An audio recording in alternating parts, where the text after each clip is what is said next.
What is going on, guys? How are you doing tonight?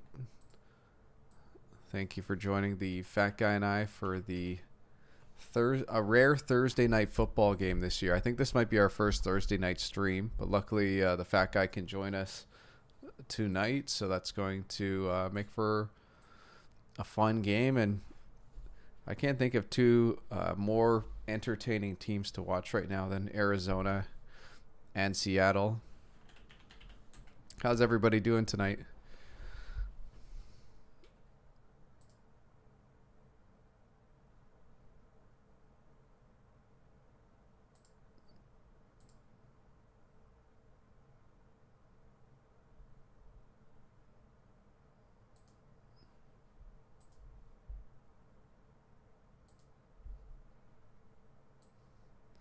What's up, Sarah Booth?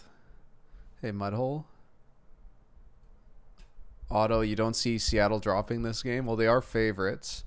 They are 3-point favorites as of now. The line's gone against them. It opened at 4.5. Let me just pull it up on Sports Insights. So they open. The one thing concerning for Seattle is that they opened as 4.5-point favorites, and at closing, it's looking like it's going to be a 3-point spread for them. So it's not good to see that the line has moved against them. Similar money line opened at minus 213 for Seattle, and it's been bet down to 165. But Seattle's still the favorites. Are you ready for some football? This is an interesting market, Ryan. So far, 18,000 bets have been put on the Cardinals Seahawks game, and it looks like the sharps are on Seattle. But one of our loyal followers, Mickey Hill, has put note that despite Seattle receiving 67% of the money, there has been a reverse line movement in favor of Arizona. So it's one of those games where it's really, really nice if you got them early at the week, like Arizona plus 3.5 or plus 4.5 if you're really early. But at 3, I don't think there's a ton of value either way. But that reverse line movement for Arizona is kind of scary. So this is one of those games where I feel like collectively the public and the sharps are on the Seahawks. However, the books are on the Cards. Otto said after losing the first one to Arizona and then to LA Rams off their bye, can't keep dropping division games. Russ will prevail. Hey, Jackson, what's going on? I decided to start the live stream a little bit early tonight. I'm so used to having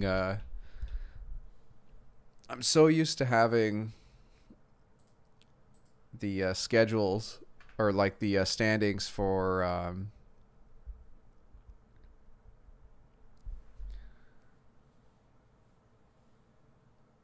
the money line has pushed in Arizona's favor, Sarah Booth. It's one of those games where there's just more value at the start of the week than at the end. It seems like it's kind of a good line, but I do tend to lean Arizona because of that reverse line movement, even though sharps, it looks like, are on Seattle. But that's one of those things that sharps might have bet Arizona early at 4.5 and then jumped on them all once they got to 3 and get that middling play of 3 as a push and 4 points as a win.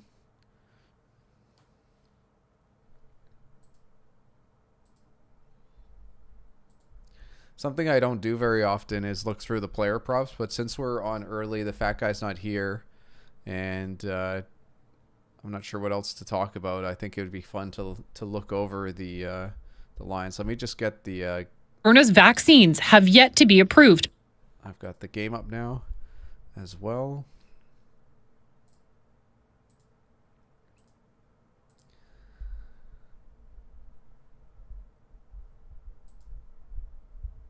Okay. So Larry Fitzgerald, people are on the under. The juice for this is just disgusting. If you can see, guys, right here, plus 102.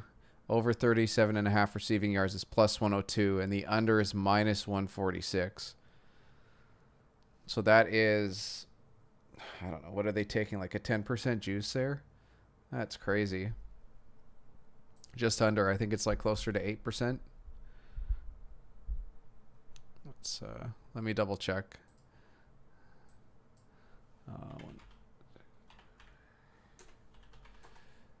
Yeah, 9%. So 9.5% if you include this plus 102. Is there any value on the over under tonight?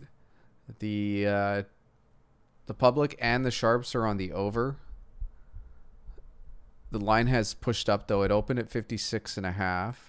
Let me just check here at Pinnacle. It is at 56.5, but the over is minus 114. Let's see if we move up to 57, but you see the juice gets a little bit worse. I don't think there's a ton of value on the OU, but also I'm the worst person to ask about over under value, Jackson. And then let me just take a look.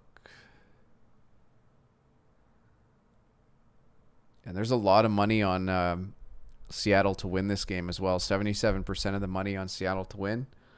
As a contrarian, I'm always going to suggest taking the under or don't take it at all. Dave Giroux's sharp is on Seattle. Seahawks U or bad? Okay. Glock Nezler says, what's up?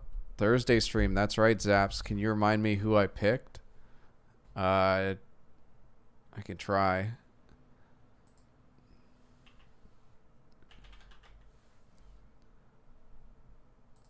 Glock, it looks like you are on the Arizona Cardinals at plus 3.5.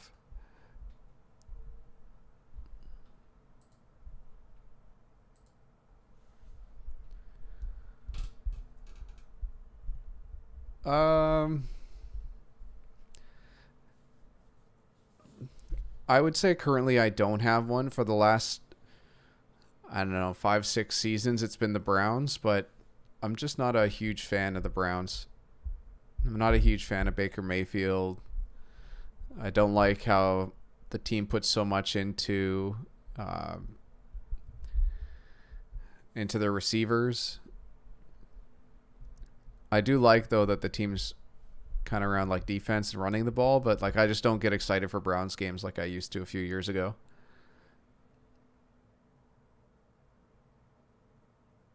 Oh, it's all good, Glock. Is disproportionate money line bet percentage on the favorite a good indicator of public support? It seems like sharps would be deterred by the juice of favorites. I think that's fair to say, Jackson, because a public bettor doesn't really care what the price is. They care about winning. So for them, getting a favorite is kind of the way to go. But there has been more money put on the Seahawks. I haven't done as much work with the money line percentages to know.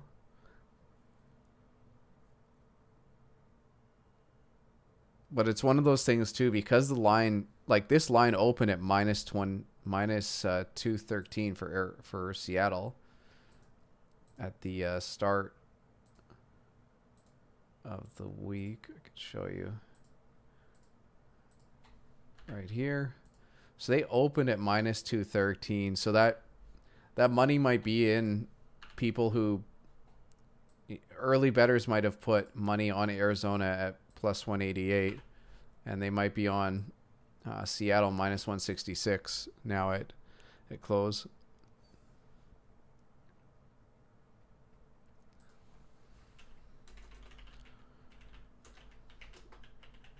Let's take a look at Seattle weather.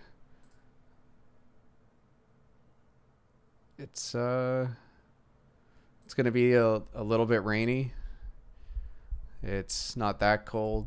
46 Fahrenheit, 8 degrees Celsius, depending on where you guys are at.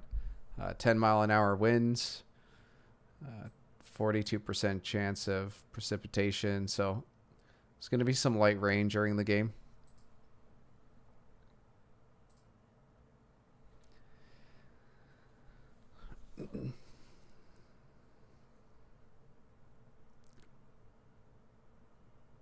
Don making his call saying that Seattle will cover. What's going on, Michigan? Dylan trying to get money in his PayPal again.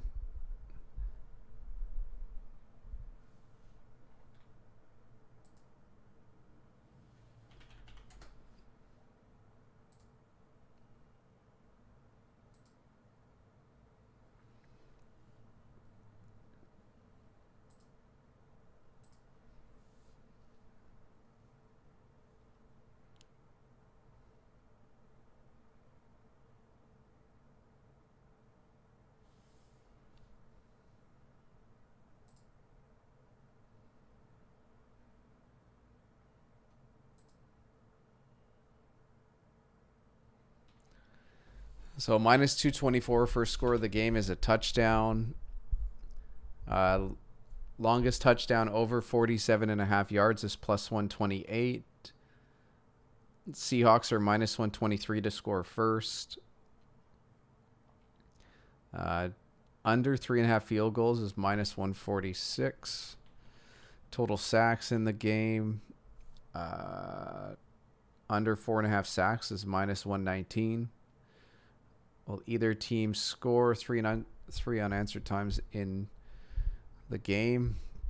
Yes is minus 198. That's one of those weird ones that kind of, it's like, how often does a team score 3 times unanswered in a game? But it's a lot more than people realize.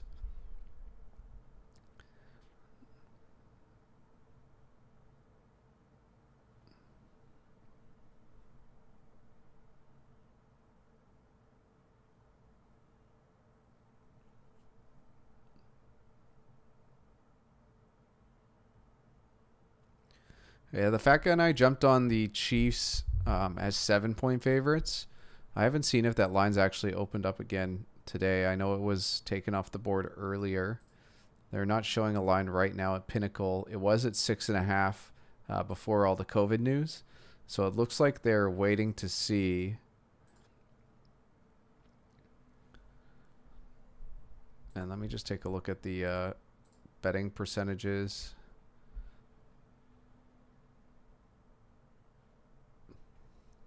Everyone and their mothers on the Chiefs early as far as money's down. So it's one of those things where it's going to be a wait and see until Sunday Night Football. And we'll be streaming that game, so just jump back in with us Sunday night. I can tell you if there is value on either side. But it's a game that you really can't even bet at a lot of places. Like, it looks like DraftKings, like New Jersey is the only place that has a lineup.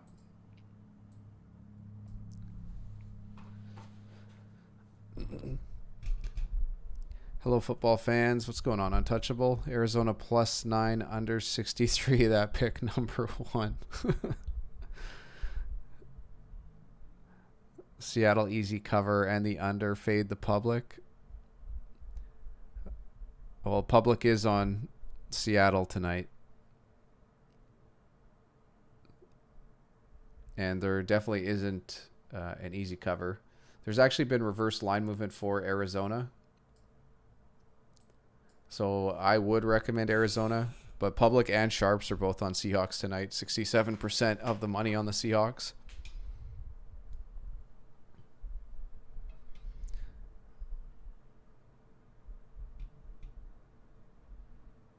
PFF was saying how the Raiders struggle with press coverage and Chiefs do it more than anyone. Yeah, that's one way to look at it.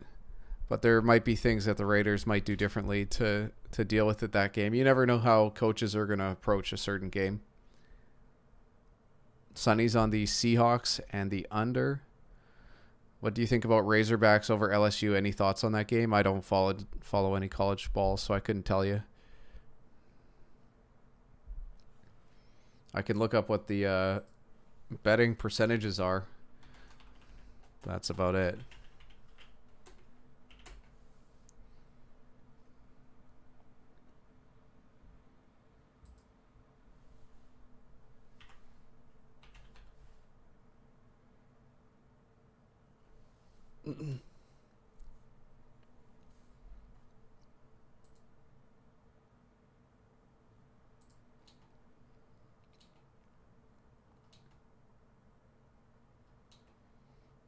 I would probably lean towards LSU at -2.5 just based off market factors, but just because I'm saying that is no reason to take them.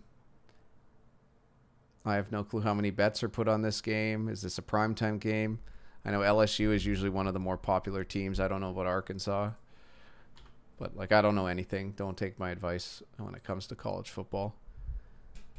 Speaking of teasers, what do you think of reverse teasing the Saints from 4.5 and -110 to 5.5 and even money? Well, 5 isn't much of a key number, so I'm fine with that. Like, obviously 4 and 6 are more important, so I don't think that's that bad, Jackson. I actually would recommend doing the 5.5 at even money. Sonny is 100% right. If you play teasers or parlays, you have no business betting sports. I wouldn't say that. It's actually a really good chat to be in if you are doing that, but don't be betting teasers. Don't be betting parlays. That's how you lose money for sure. Just straight up on spreads, the books will make like anywhere from like 2 to 7% a year, but on parlays and teasers, that's where they can make like 30 to 40% return off of people's bets.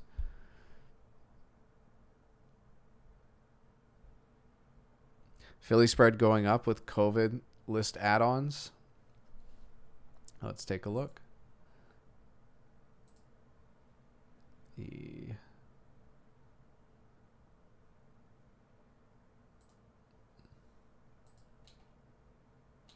No, the line, it hasn't moved off of 3, and the bets are actually split 50-50. And at the start of the week, a lot of people were on the Browns, but it's evened out as the week progresses. Let me just see. Yeah, the money is pretty even too, but there's only 1,600 bets so far, so we're going to be getting closer to like 7,000 bets on this game, maybe even more as Sunday approaches. So I got a feeling this line's going to probably stay at 3. But it will be interesting to see, you know, as there's only like 10-15% of the bets on that game.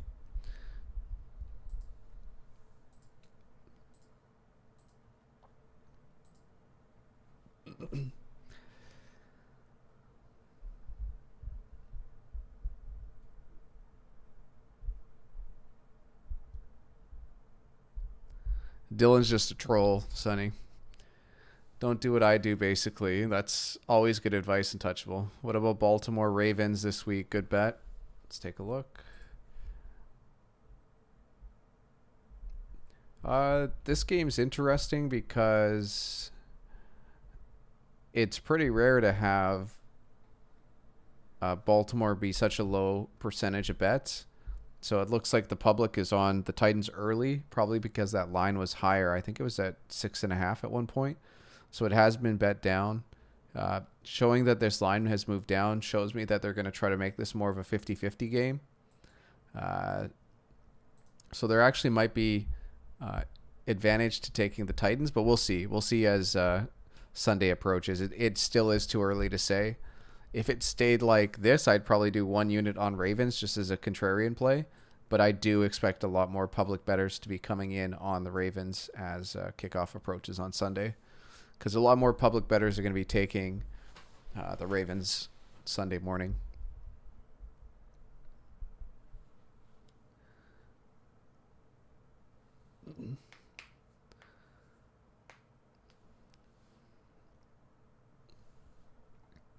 Yeah, Houston is going to be the strongest contrarian play of the week. And it would be super nice if that line got up to 3, even though that line has moved in the Pats' favor. As far as my memory. Oh, no. It stayed at 2.5. So it'd be nice for that line to get up to 3 if the percentages stay where they're at. But it's still too early to say, but this is promising. It looks promising for Houston. I would definitely agree there. Yeah, no money on the Broncos.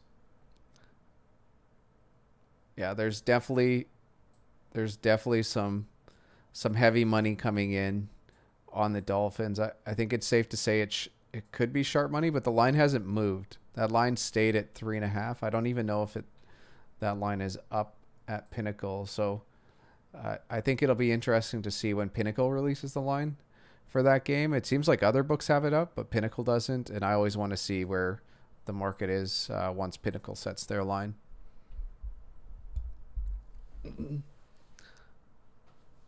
Given how much sun they get in Spain, it's an apt name. How much is that site, Big Rye? This Sports Insights is free. Definitely recommend using Sports Insights. Yeah, Dylan, I was laughing at those comments. You did a good job poking the bear.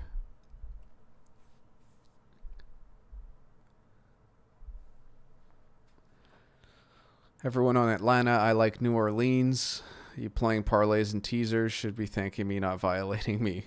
I'm the one that likes to get violated, Sonny. And then we get two no eyebrows from Jackson, 2 no eyebrows from Untouchable Jay. Yeah, we know Dylan. Dylan is simple. You pay the books and the books pay me. Me and the books going on vacation with Dylan's money. Say that to people that have won thousands betting teasers. Fat Guy said he's going to be joining us shortly. It looks like he might have been in the waiting room longer than I realized.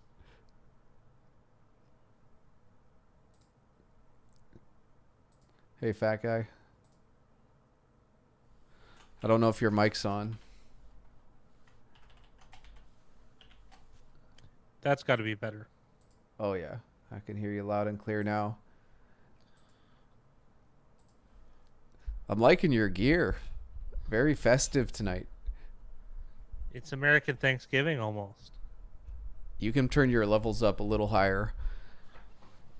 Well, you know me and the holidays. Oh, yeah. One of the Fat Guy's favorite here. We got an Aaron Andrews sighting. I love Aaron Andrews. Why can't they? I don't know why she has to, like, she's not even, like, she's great, but I mean, she should have some competition. That's all I've been saying.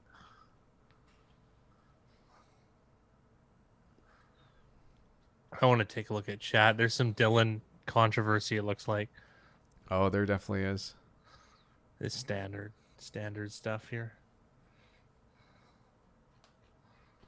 It's Ooh, I'm still way too early. behind. Look at this. Yeah, I'm going to say, Dave, that it's still too early to say what the best bet is on Sunday. Fat Guy, is there any way you're leaning or any games that you like? Sorry, can you repeat that one more time? Dave is asking what would be the strongest pick for Sunday or best bet. I'm just looking at there's contrarian plays here in the Ravens, the Texans, the Vikings against the Cowboys. I don't like that one. That's a definite. There's a bunch of bad stuff in regards to that. I think looking at these early markets, still, like, all these markets are very, very fresh. But the strongest one so far is probably Houston. But Houston's going to be a better play at 3 than 2.5. Believe it or not, I like Denver at the death. Yeah, Denver's got barely any money on them. There's a lot of money coming in on the Dolphins. We were talking about that game earlier. The only thing keeping me away is that Pinnacle doesn't have a line out. So I want to see where that market goes once. Because Pinnacle I think you could get 6 on this game. Do you think the line could move that far for Miami? Yeah, I do. Yeah, good point. Undecided at quarterback. Drew Lock, I'm guessing, won't play. You're going to get a lot of Joe money on this game. In the contest, I don't like the line we got even a little bit. But the point of the contest, more or less, is to talk about the games realistically. Our performance is secondary, right? Yeah. Because we speak. I'll tell you what I think. If you listen to the show, you don't just jump to the results page. I mean, if you jump to the lightning round, hey, you're taking your own life in your hands. But there's more to all of these things. There's different prices that we like for every game. I'll take any team at the right price.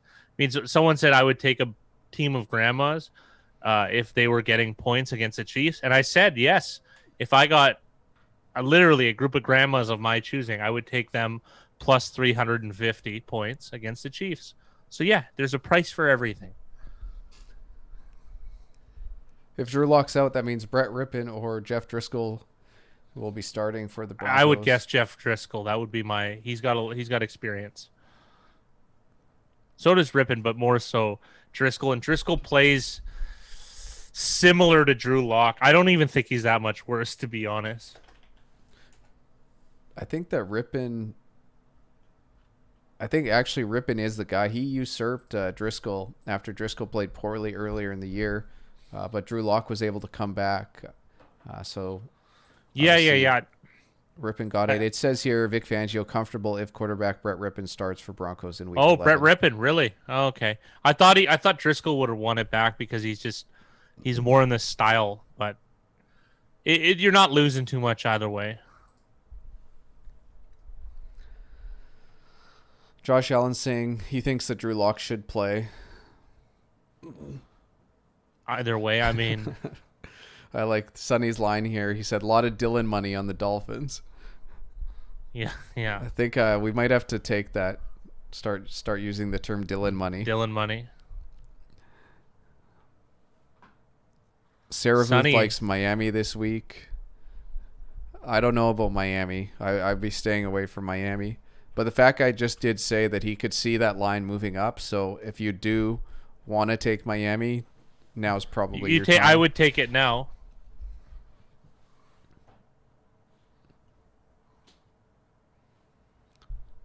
Oh, and Josh said that it's just a muscle bruise for Drew Lock, so it sounds like he could probably play through the pain. Dylan, money should be a stat on Action Network. What's going on, Neon Wolf? Welcome to chat. Dylan pays the books, and the books pay us with his money.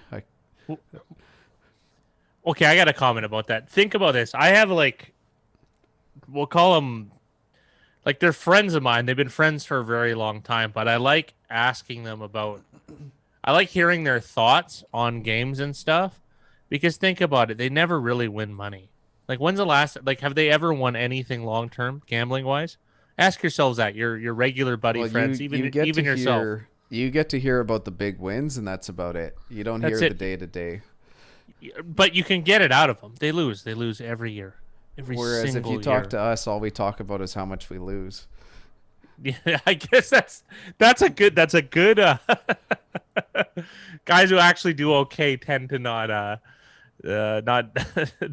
not flaunt it, because honestly I don't even like winning when I get a bad price. That actually bothers me. Isn't that funny? If I get a bad price on something, I'll get annoyed. Well, because you know it's decision over results. Yeah, exactly. I made a bad choice. It just happened to work out. Yeah, exactly. So I like listening to those. Squares.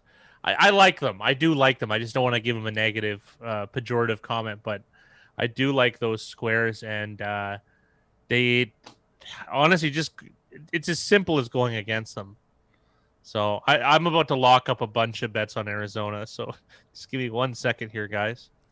The Mickey and Dylan, that guy that was coming hard at you guys, I had to go in and approve all of his comments. So he definitely, you guys definitely hit a chord with him. Approve? What is this? Is this more censorship from YouTube? YouTube they don't have censorship, but they will they can withhold comments at times and let us decide if we want them to be posted or not. Of course, unless it's like a spam thing, I'm always going to say yes to whatever anyone wants to say in there. Of course. Why? But come on. That's lame. Say what you want. Even though YouTube is a cesspool, we all enjoy that cesspool a little bit. Oh, Dylan Toddfield thinks Sonny is Spanish. I don't know. This sounds like a Greek guy to me. If he's gambling, chances are he is. Greek people are just have a problem. Let's put it that way. Here we go. One of the highlights of the pregame is when the analysts pick their sides. So far 50-50. It's split 2-2 on the Cardinals and Seahawks. Yeah, so it's you're Albanian? Yeah. We're from similar places, Sonny. Play poker with a lot of Albanians. So split. That makes me think that the line at 3 is perfect. Untouchable, are you asking what the subscription price is for Action Network? And I don't know off the top of my head. You'd have to just check. I feel like I did like a yearly one, and I think it's close to like 100, but I might be way off.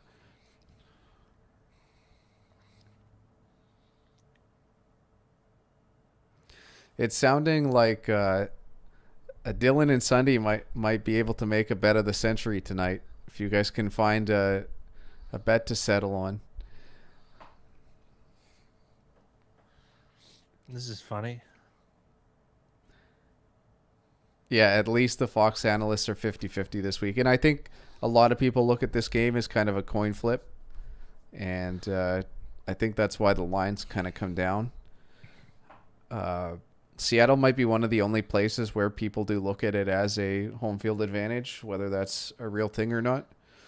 Seattle, one of the only teams that that is in the top 10 as far as points per game, but doesn't have any fans at their games.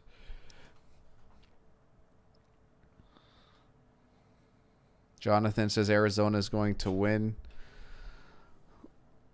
Don said a Seattle over. Who knows?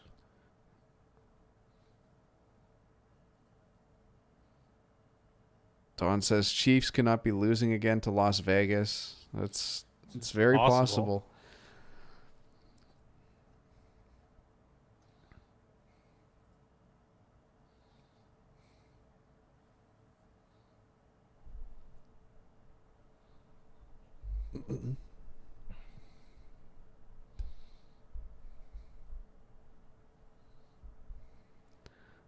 Mickey's leaning Texans money line, and that's what I would recommend if that line stays at 2.5. As long as public bettors are still on New England, I would take the money line before the 2.5.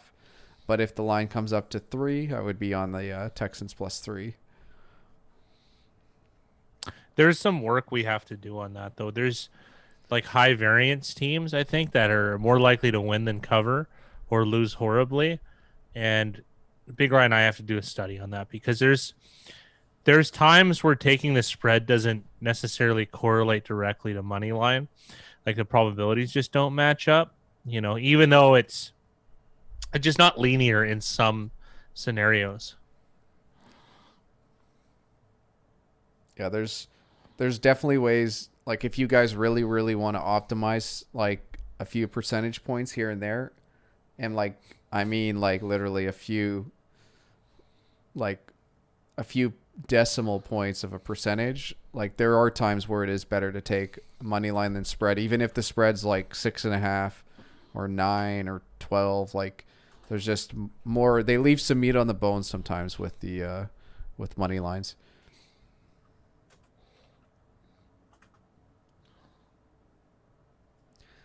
Sonny, people have brought up in the past that we should create a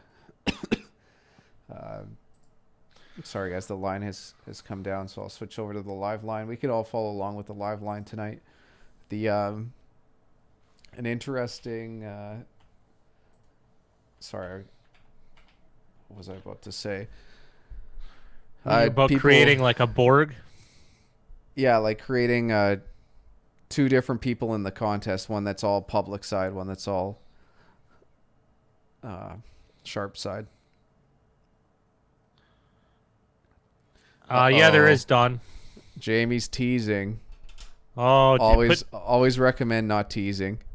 But he did it. Good luck to him. Is there an app that tells you public bets? There's Sport Insights, which would just tell you public bets and is free. And then there's the Action Network, which is a paid-for subscription. And that gives you a little bit more information, not just only the public bets. Jamie, we are on the Cardinals +3.5 tonight. And that over 51, I believe you've probably teased down, right? Because I think the over-under was at like 56.5 or 57.5. Sonny says the Score app has it as well. Does the Score app have public betting percentages? I don't think so. I've stopped using Score because I just didn't like the app. Sports Insights is going to be the best app I find Yeah. to use for betting percentages. Sonny said they updated it so you can try Score, but I've fallen out of love with the Score app as they've made changes It was over the so years. good when it started. Zap said everyone is going to be on the Pats, but I can't go to the window with the Texans. Maybe if I got 3 at plus money or 3.5. I don't think there's anything wrong, Zaps, with waiting and trying to get that good line. That's one thing that, like, we'll take action to take action, but finding the right price on lines is really the key. So it's one of those things where you got to be willing to pass up even if you think it's a good opportunity, because if the juice is bad, like, you're really just, the expected value isn't there.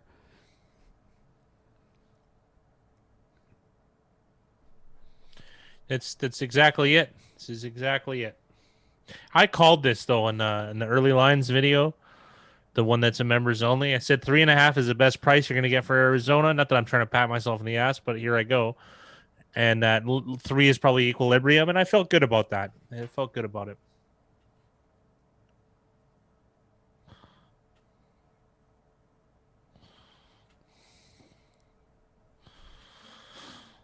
Oh, right on, Sonny. Yeah, this is a contrarian channel, so we feel the same way.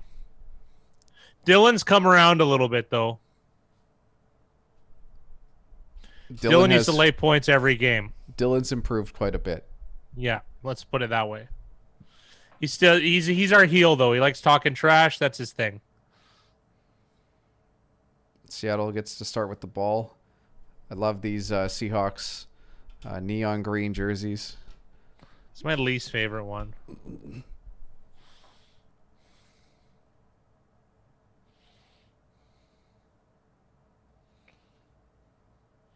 Todd Boys on Saints minus 30 every week. Yeah.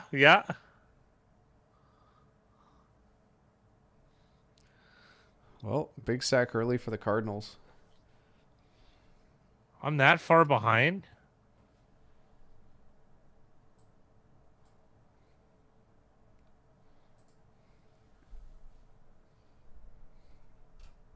Oh, good luck, Sonny. Thanks for joining us.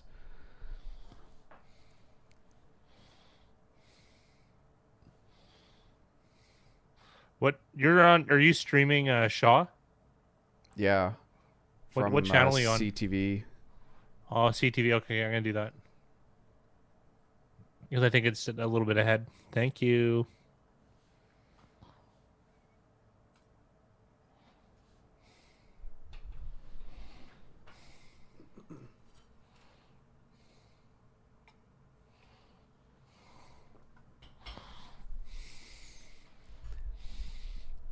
Russell Wilson in shotgun on 3rd and 6. Hyde wide open out of the backfield. What are they doing, man? Who is that? I hate when corners don't close.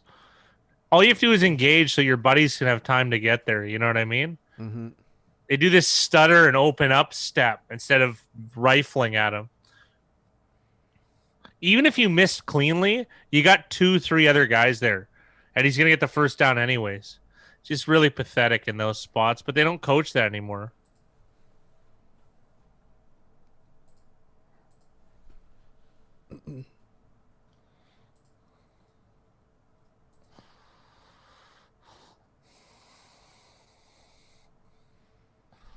I decided to start Carlos Hyde over Kenyon Drake in the money league.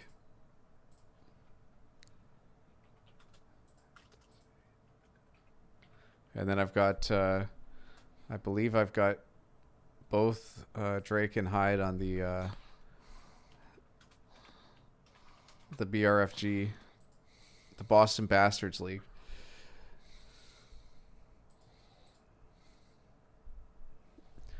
Dylan said, "Do you think NFL's own app would be perfectly in sync real time, but somehow I'm getting it after us?" Yeah.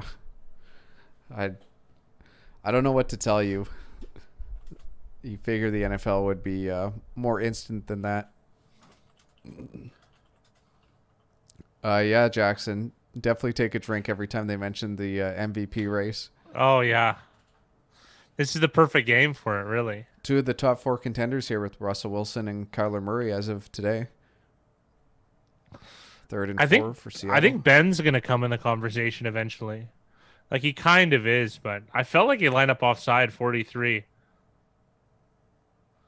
Yikes, Big man. completion to Lockett.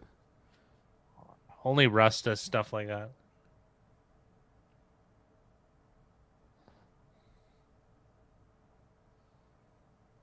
Otto Marcelo says it best. Plays that break your spirit. 3rd down conversions. Yeah, definitely.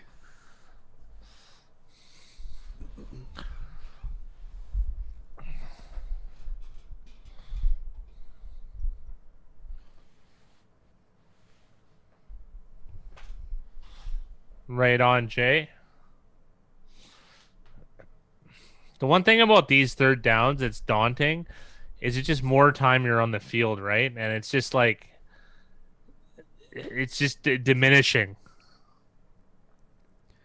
Bo Scarborough is active tonight for the Seahawks. I didn't even realize he was on the roster. That must have been like a very recent pickup. I think he was practice squad, Big Ry. He played last year. And then he went to the Lions or one. I don't know which he went to first. Was it Lions? I think he was on the Lions first, and now the Seahawks. But like they've been running the Cowboys first, technically. Oh well, yeah. I don't even know if he played a snap in the regular season for Cowboys. Did he? Yeah. I just remember him being like a healthy scratch for a lot of games. Yeah, he only played. Yeah, most of the games he was right, but I think he did get some snaps in and he got released. I mean, obviously, I could be mistaken. Jonathan, that's the whole point in the drinking game. You got to find something that's going to happen often. How about every time Russell Wilson evades pressure? What? So I can pass out before the end of this broadcast? See, who is that? It's Buda Baker. That's why you pay guys that much money. Did you see any hesitation at that? None. I knew it was Buda Baker, but I was holding out hope that'd be someone else. That was unreal. That's why you pay them. That's why you pay them money. I don't like the only DBs worth a damn are ones like that. That's so good. And I always said that. I remember that thing on my dad in sports. The pussy's the one that always gets hurt. So you drive through the guy, you crush him, and I still feel that way. I hate when guys do the open hand jazz hands thing. God, Russ. Yeah, I'll probably get it here though.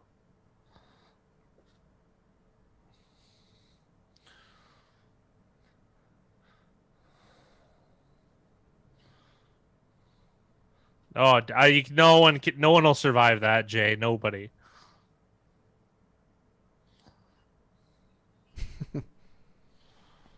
This has been a very strong drive for Seattle so far. Yeah, I got a good sleep. I played poker very late, Dylan, but I slept in and I'm into it. I want redemption too. I'd like the card. I'm not as the Bears one I was upset about, but Patrick Peterson tried to draw a holding call.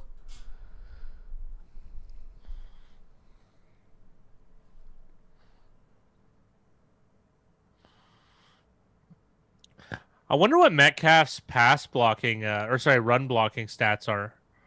I mean, it would only make sense, right? Like, well, for him, it's about effort. Like, if he's putting in effort, he's going to win that matchup every time. Like, there's no corner that can match up with him physically. No way. I agree, Zaps. I agree. When are we going to start getting corners that are built like Metcalf? Well, they used to have, like, Nnamdi Asomugha he was 215, 6'1". Like, that's reasonable. And he had, oh, jeez. Who else, right? Just as we're talking about him. That was an excellent drive from Seattle, converting on 3 third downs. Which I always feel like always goes their way, but I mean that is what it is. There's what was I gonna say? Yeah, Asomugha was one of the he was one of the best like I think his stat I think he in the entire league in 1 year, I think that he He had the most tackles behind the line of scrimmage during one of his prime years for the Raiders. So that should, like, come on, like that type of stuff. I don't know why that's not a thing, right? Mm-hmm. I know his athleticism is rare, and I guess there's just more value on offense than defense, but and Well, the also like rules favor it. yeah, that's true. What's going on, Eddie? Oh, Eddie he got Stacks. the Hawks at 2.5. That's nice. The and congrats Zaps hitting that DK Metcalf anytime touchdown score real early. It's nice to win early. Wow. Wow, you can't do better than that, really. Metcalf, I was thinking about it and looking over. I just don't know if there's a receiver better than Metcalf. And I know I brought it up with Fat Guy earlier in the year, and he said it's too early, but I don't know. Like, he has played so well this year. So well. And, like, obviously DeAndre Hopkins gives you, like, just a different... Like, DeAndre Hopkins, you're getting consistency out of every down, but, like, Metcalf is...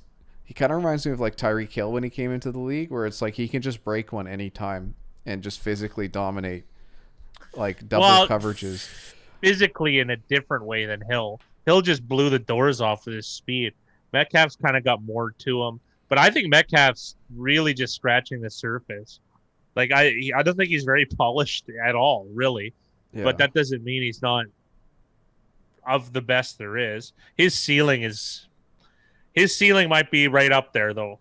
You know, I don't know if he'll get there, but it might be right up there. Because let's be honest, DeAndre Hopkins is probably the best technical receiver. He's not a good athlete. DeAndre Hopkins is not a good athlete by NFL standards. Obviously, I'm a fat guy in a spare bedroom, right? But I mean, he's not a good athlete. Whereas Metcalf, by NFL standards, Metcalf is exceptional, right? So it just kind of, there's certain benefits that come with that. Well, the reason I like the Tyreek Hill comparison is that, like, Metcalf and Hill coming into the league were essentially like gadget, like special receivers, like guys you're supposed to be bringing in and playing 10 snaps a game, running guys off the line. But, like, these guys have turned into, like, legit top receivers, both of them. And, like, Metcalf coming into the league got passed up by a lot of teams in the first round because they were concerned about his being able to run certain routes. Like, I know in college he was only asked to run, like, 2 or 3 routes. Well, he ran ghosts, Big Ryan, like posts and stuff like that. That was his thing, right? And he did... I forget it was a 3-cone drill. I think he got the worst ever. You know what I mean? So maybe that, like, got overhyped. Yeah. Like he just had, like, a bad 7 seconds. You know what I mean?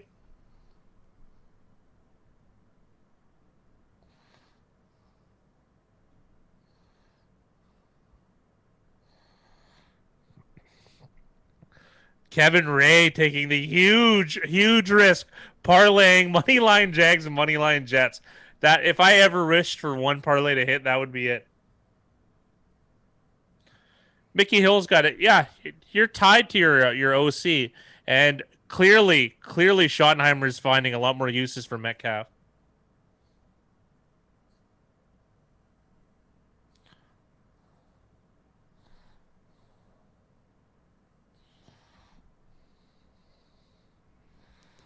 And, like, I know with Tyreek Hill, we were always very impressed by his ball skills. Like, he has some of the best hands in the league. For his size and stature and skill set, it's pretty impressive.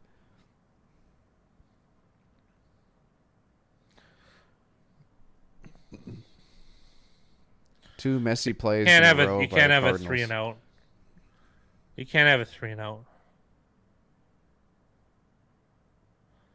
You can't have a 3 and out.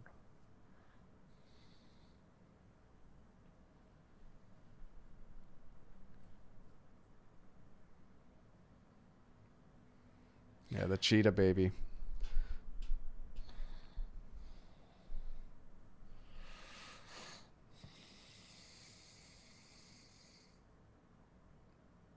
Oh man.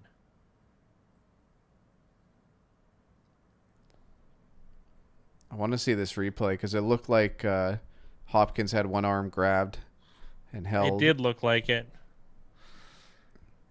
Eddie, we love it. Don't tip us off early, though. We're Canadian. We always get things a little bit after.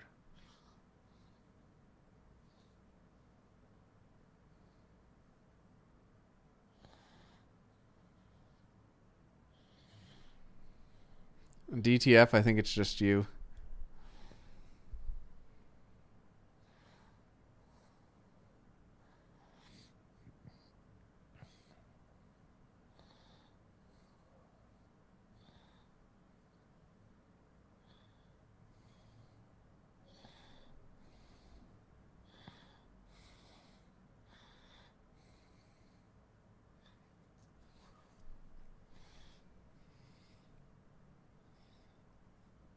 Oh, I'm not worried. It's really the time of possession to me matters so much. And like when you get a long, decent drive and then and then that, you know what I mean? It hurts your win probability. Oh, Mickey Hill with a request that I think should be fulfilled.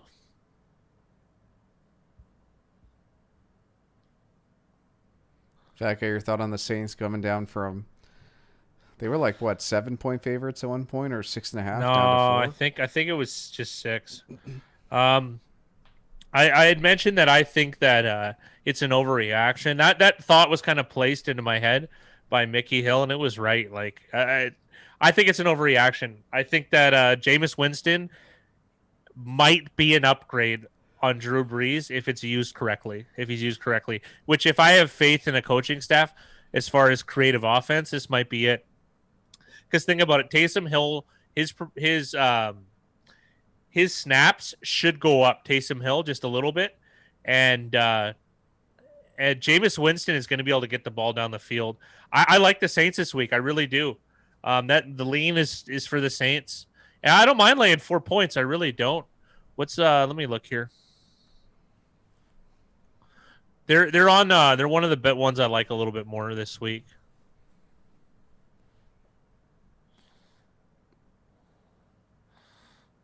Yeah, 4.5.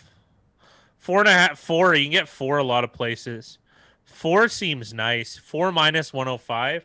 Boom, I like that. I really like that. Minus 5.5 at even money is great. I'm okay with that too. Guys, paying juice sucks. Don't pay minus 115. It hurts. Yeah, I talked about how, because Jackson said he could get 4.5 at minus 110 or 5.5 at even, and I just talked about how 5 is not a very. It's a low number. It's not insignificant. It's a low frequency number. Not saying the teams can't win by 5, but it's very unlikely. We do like teasing if it's reverse teasing. We like giving points for less juice. That's a fat guy and a big rice special, I would say.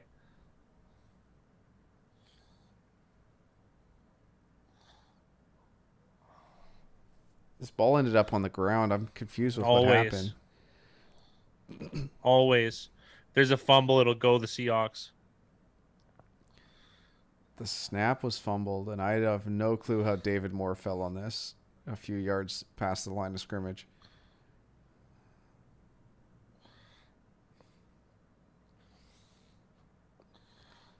They've got a rookie center playing tonight. I don't know if he's played all year, but I don't remember hearing the Seahawks starting a rookie center. Oh.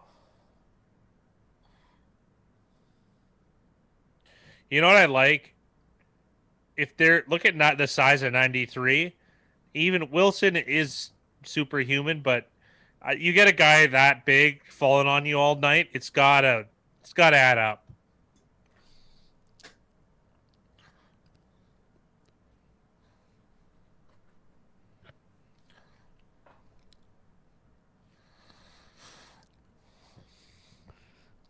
Third and short for Seattle. Wilson in shotgun.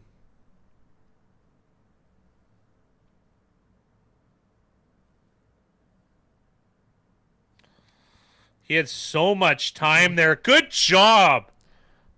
Nice sack. So he was It looked like he was waiting for a long route for Lockett. I think they only had one safety deep, but I guess he wasn't open, so Wilson had to eat it because they didn't really have. They did have one option underneath.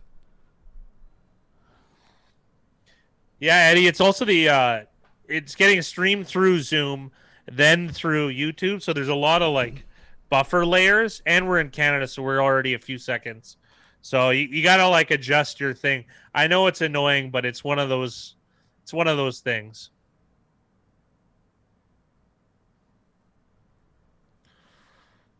All right, this is good. Dylan brought up his top 10. It goes Saints, Chiefs, Steelers, Bucks, Bills, Packers, Dolphins, Rams, Seahawks, Cardinals. Look at Mickey. Mickey with a positive thing. Saints are moving up in mine. Got him at 6. That's ridiculous, Mickey. Holy. Dylan, you really think having them behind the Chiefs is ridiculous?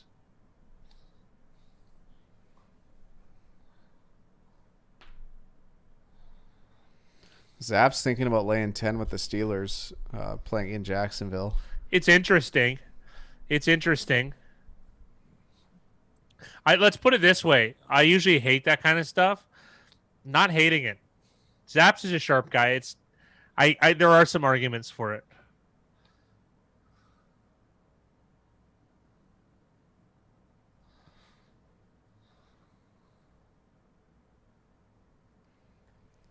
The thing with that, the Pittsburgh defense can make your life really, really terrible.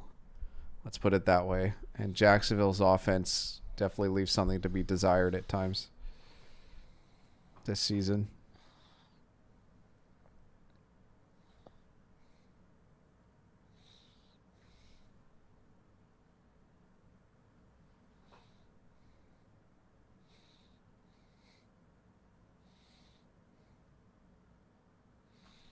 Welcome to stream, Chris. He likes Baltimore, Philly. He thinks the Saints will cover as well. We like the Saints. Otto wants to take Philly, Dallas, Washington spread on Sunday. Steelers got a big game next week, but they're going to just win and get out. Zivon picked the Steelers as well.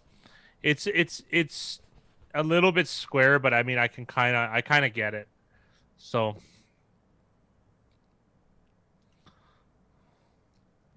I don't mind Baltimore either. Hey, I like Philly. I like Chris's picks. Zit pick the Steelers, but he's not super confident. Yeah, nor should he be.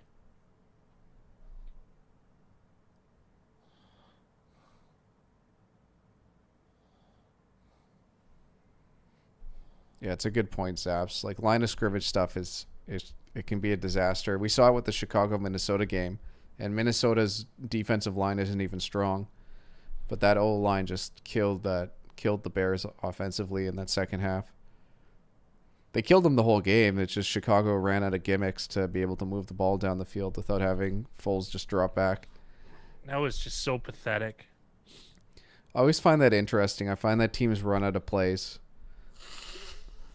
Like run out of gimmicky plays that they can run, like the quick hitter type plays. Yeah, but it's just like, what kind of position are you in that's what you have to do?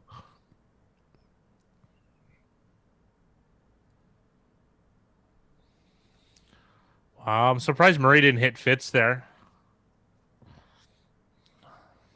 I'm guessing that you see 18 with the Steelers Jacksonville game. The problem with the books is if they set the line at 18, they would, like, 18 is not going to be the average finish if that game was played a million times. No. Dylan's got a good point here. Niners run system is exceptional. That's a great way of putting it. I agree. Shanahan's unreal when it comes to running the football. Unreal, because those are average guys they've had. Average guys across the board at the position. Well, I mean, but average in a whole concept, not average in what they're used for.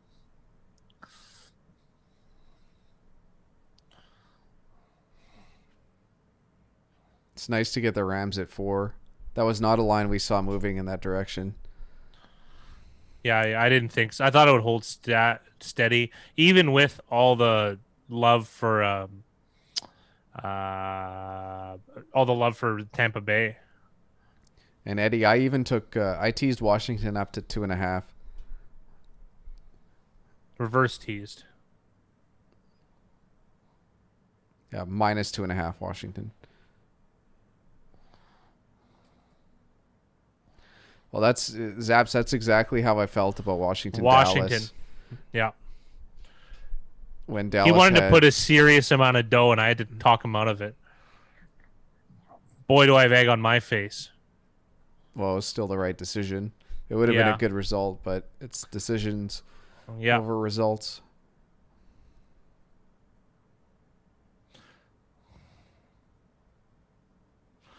Big Ryan and I used to put a lot of stock in that back in the day. That was our number one, was a bad O-line against a good D-line. Because it didn't really matter. The only guy that could get away with it was Wilson.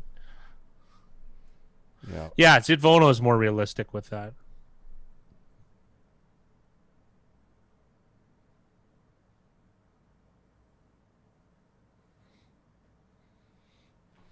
Yeah, we always suggest doing, like, if the biggest play you should make is 3 units. So that's what I ended up doing, and it paid off still, but it's money management. We were talking a lot about money management today on the Discord, which I definitely recommend everybody signing up for the membership and joining the Discord. But there was a ton of talk about bankroll management, all the different styles. A very, very positive conversation, I felt. And they use the example of there's 5 different betting styles, and 2 of them were profitable and 1 was way more profitable. The other 2 you lost the other 3 you lost all your bankroll. And that's making the exact same bets every single game. So it shows you just bankroll management is more important than anything else. Anything else. Well, the contests were handcuffed. We have to pick every game, so it is higher, but it's not. We're not smashing the glass ceiling or anything. We're still trying to improve every year. It's $5 a month Canadian, and I'll post the link in the chat. That way, if you guys want to check it out or are interested, feel free. The Discord is exceptional. I can agree with Mickey.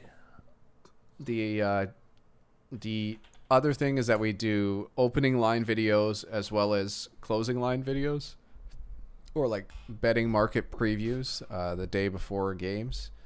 So there's a few things that are included with the membership as well, just not the Discord.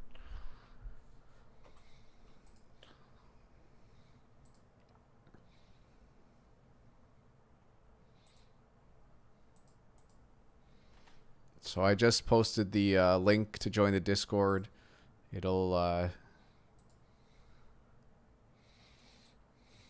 show you what's offered. So it's $4.99 a month Canadian. You get a loyalty badge. There's all these different emojis that you can use while in live chat. And then we have the 2 exclusive videos that we do per week, as well as the Discord channel where we shoot the shit and we talk about all the different things in the betting community.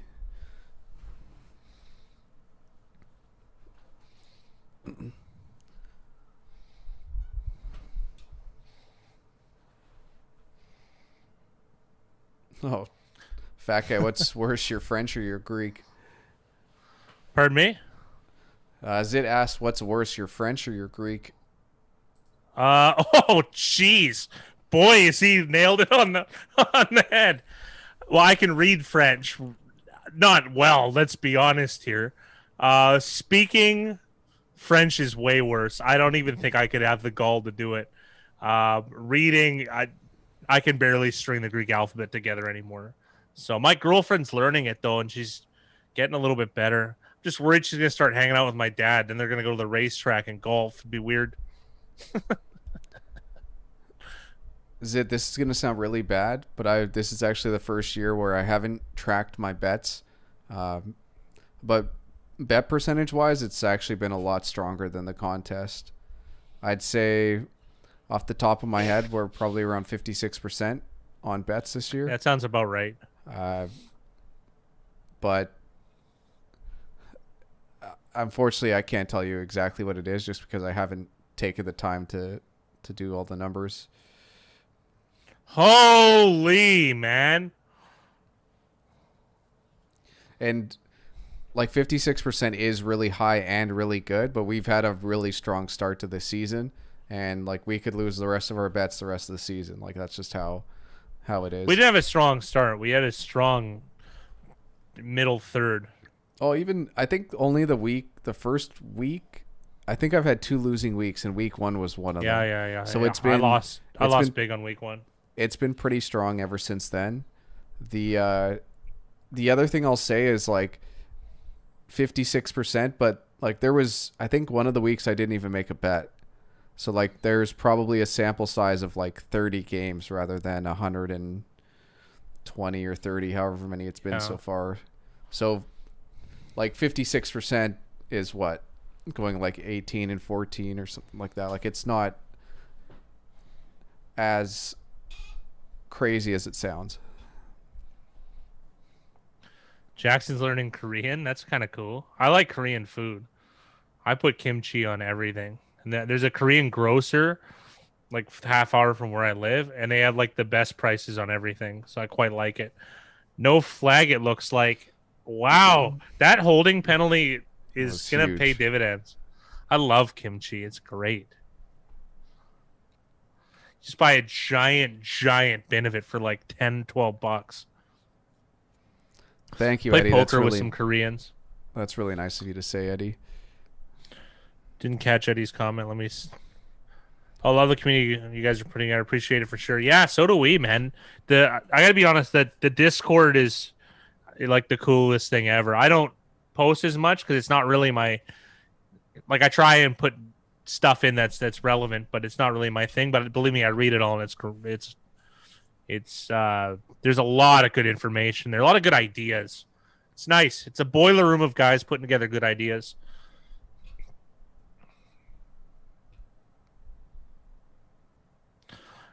Yeah, Korean barbecue is awesome too, and American. Those are got to be up there for me.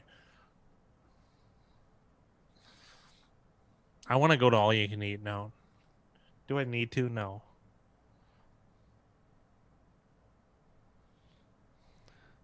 Jackson, that should be a lot of fun doing a semester in Seoul.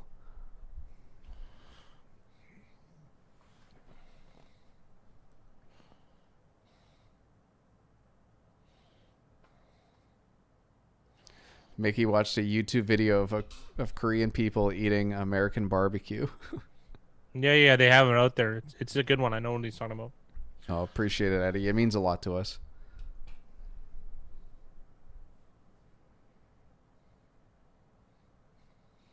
So it looks like there was a flag on Seattle on that kick. So a couple more yards for Arizona. And we got another huge shout out to Baker Mayfield's publicist. Yeah.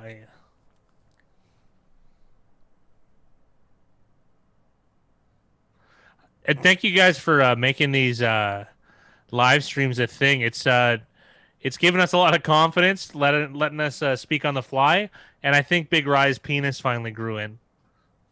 Yeah, but I'm one circumcision away from having a real meaty flap. Can we get in the board here, cards? Fat guy, you haven't heard my latest joke. No. But I need you to set it up. So I need you to ask me, what's my favorite sexual position? Hey, Big Rye, what's your favorite sexual position? Oh, the one where he's behind me. We have Big Rye and I have. Oh, what a run! Big Rye and I have 2 friends named Eric that like think that they're smarter and like better looking than they are. They think they're alpha males, but they're really, really not. And so he introduced both of them to a group of girls. One of them, he said, "This is straight Eric, and this is Eric," and it was one of the better slights I've ever seen because the guy, he obviously picked the guy who was the most sensitive and didn't call him straight Eric. and it was very comical. Let's put it that way. 2nd and 4, 13 yards from the Cardinals. Come on.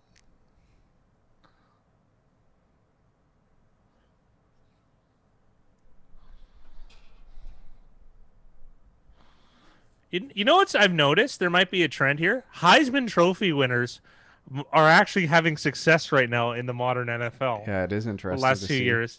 Because remember, I always thought that was the weirdest thing when I first started watching football. I'm like, oh, that guy won the Heisman. He's going to be the best player in the NFL. And they're like, no, it doesn't work that way. And I'm like, what? How does it make sense? The best college player rarely does well in the NFL. But I mean, Joe Burrow and Kyler Murray, that'll do. Well, even like late 90s, early 2000s, I feel like there was quite a bad streak. Yeah, absolutely. I'm trying to think of another good one. Who was 2019's Heisman Trophy winner?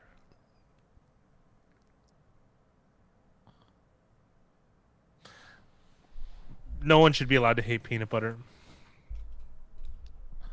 It's peanut butter. If you're poor, that's what you got.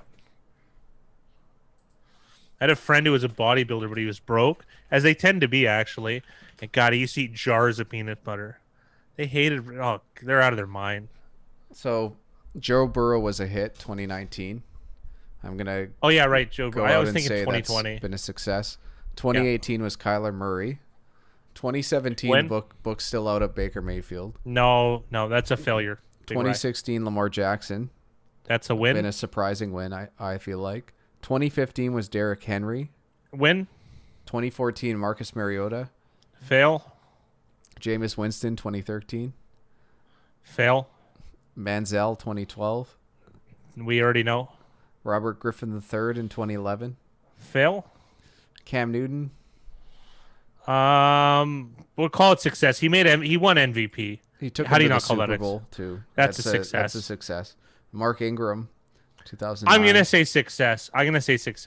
The He guy got who- drafted in the late first round. He's still in the league. That's enough. The guy who gets chance after chance, Sam Bradford.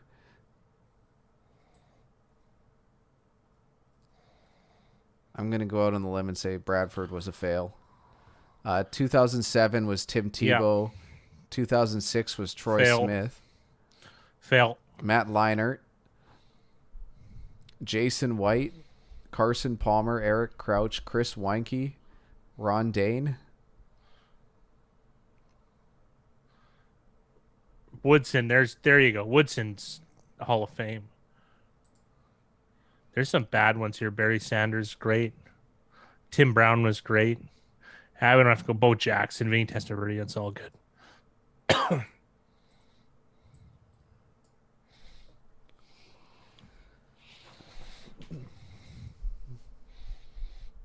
RG3 had an excellent start, but it was just Yeah. unfortunate. He ran into injuries.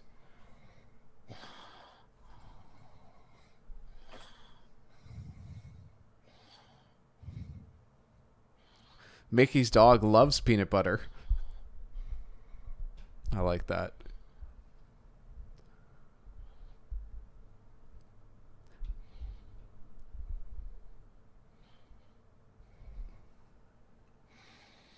I don't believe so, Jackson. I'm like 99% sure. 2nd and 6 for the Cards. Here's a joke for the fat guy. Leinart is the Tony Mandarich of quarterbacks. That's a way of putting it.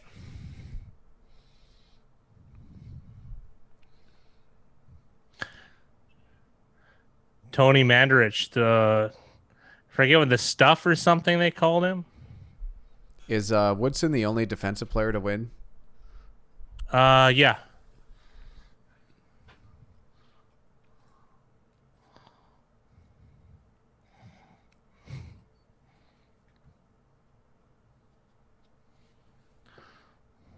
First and 10 for the Cardinals.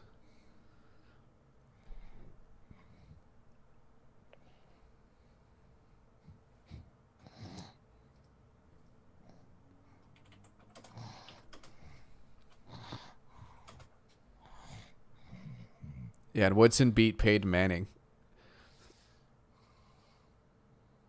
both of those guys were excellent players in the NFL.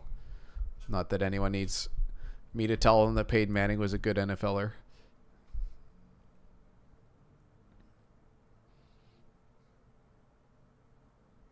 then TJ Yates was born.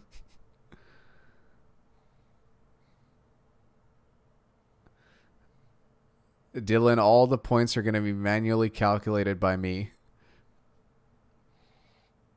What a throw by Kyler That almost Murray. was a touchdown.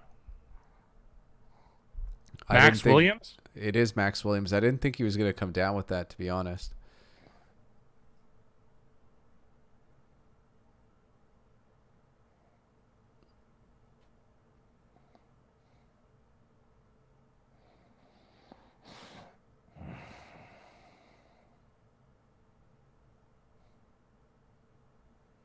First and goal for the Cards.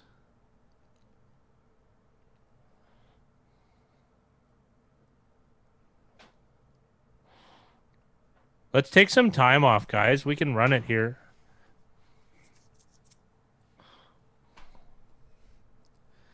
They didn't use a timeout. Man. Well, this seems like a refereeing gaffe. Yeah.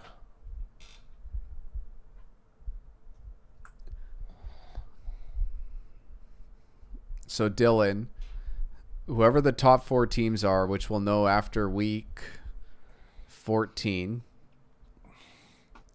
we're going to have a live stream draft on our channel to decide which players are selected, and the playoff fantasy setup for those 8 teams is something that's very, very specific to what the Fat Guy and I have done in real life over the last few seasons with friends of ours. So yeah, I used to go ahead. We're going to make it it's very, very fun. It's a very, very strategic draft, drafting fantasy players in the playoffs. Oh my goodness.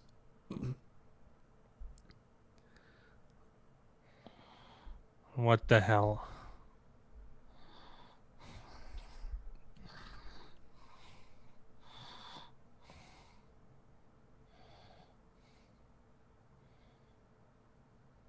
Oh, it's not even close. It not only is it not close, it looks like he's in for the touchdown. Yeah, that's what I mean. Like, it's not even close. The game goes way faster during live streams because you're not actually having to watch all the commercials and put up with all that BS.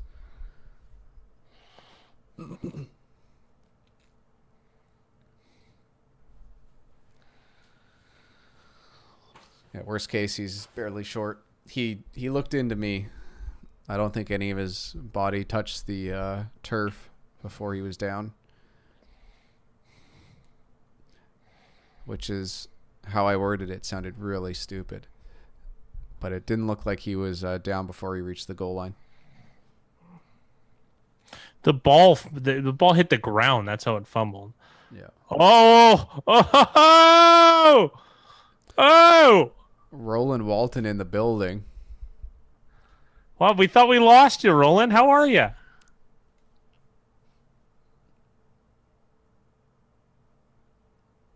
Thank God I benched Edmonds.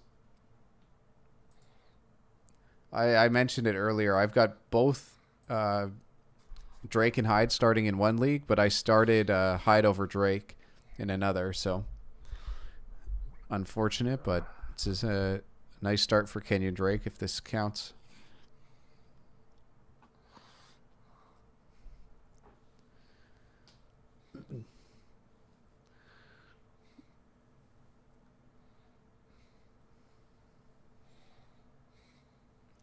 The mayor of Boynton Beach.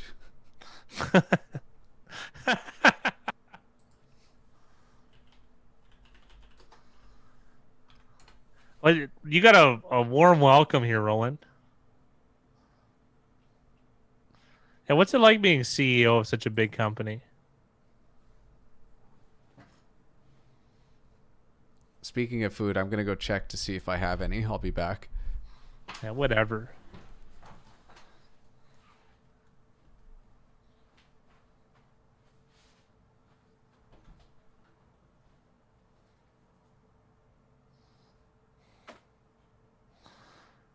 Wow. Same room, same time. Something's up here. We're Pacific time, so I don't know what, 6:06?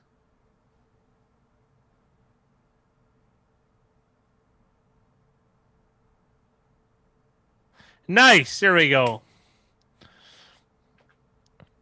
The QB for the Panthers is gonna be God, what's his name? He was the XFL MVP. Yeah, British Columbia, Eddie, Vancouver. I can't remember what his name is though. PJ Walker. There you go. There you go. I like that team. Panthers are rad.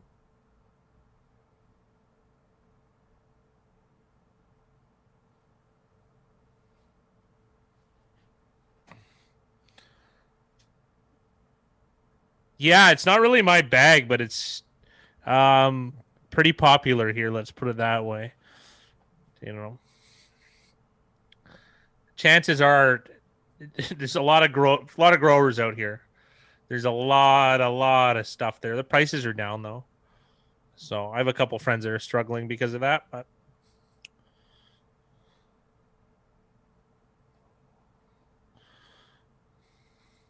yeah, there's huge growing operations here, legal and illegal.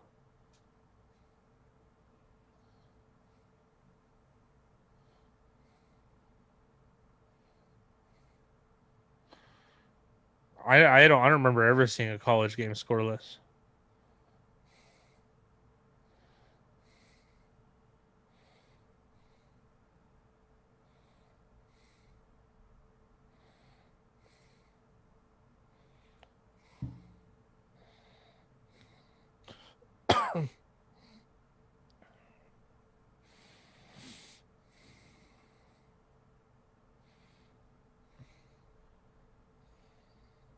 That's all. 6 plants is a lot.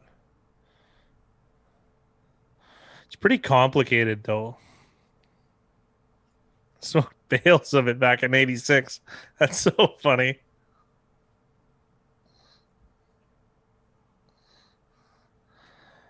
I could see that, Kevin. I could. BC. I can't imagine BC being too much different than Minnesota.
Wow, why did no one pick up 30 right away? It was pretty obvious.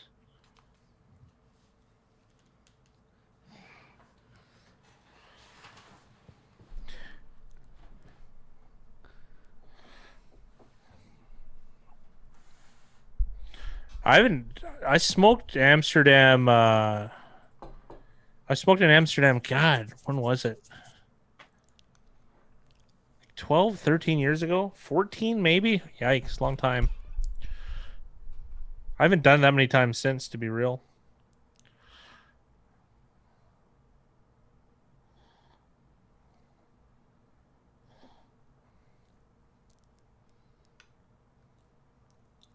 I'm choked that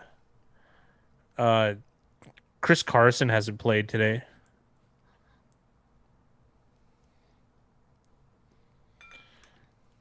Like I wish he was active. It's a foot injury and it's supposed to be day to day, and it's been I don't even know how long.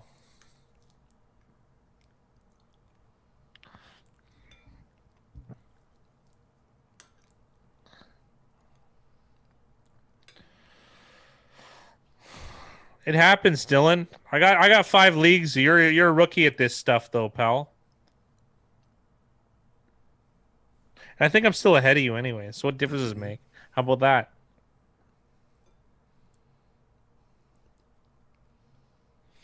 No, more betters were on Seattle, Eddie. Maybe not locally for you, but The the bet percentage splits were pretty even, but 67% of the money was on Seattle. interesting stat, Saps. Oh, no one's doubting that the Eagles stink.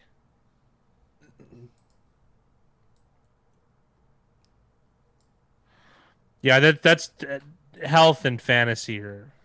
Look at Mickey's team; it's fallen apart. Mickey was putting up record numbers, and now he's got like one of the worst teams because of injuries.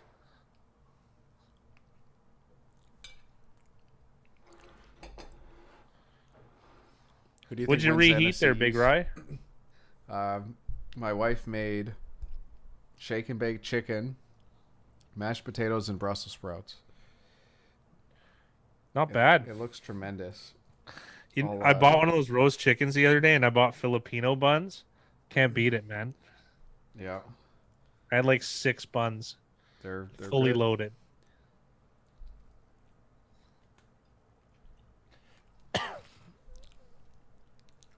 That is really good. I mean, Eddie, there's a chance of everything. Like the Rams could get blown out. They're capable of stinkers, but I don't know. I just in this spot over the long term, I think they're good.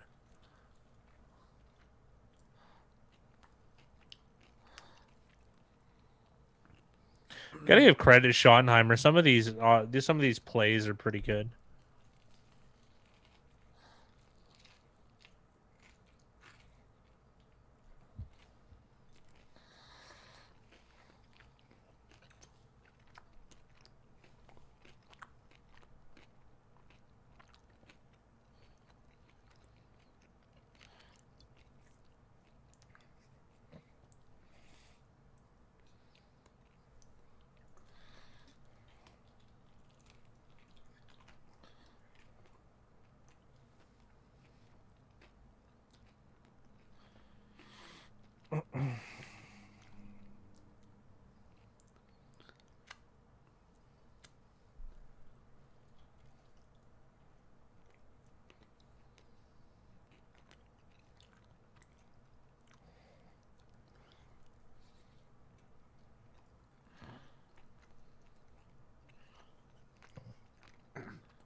It looks like Kyler Murray's ready for one of those Big Ben shots at halftime.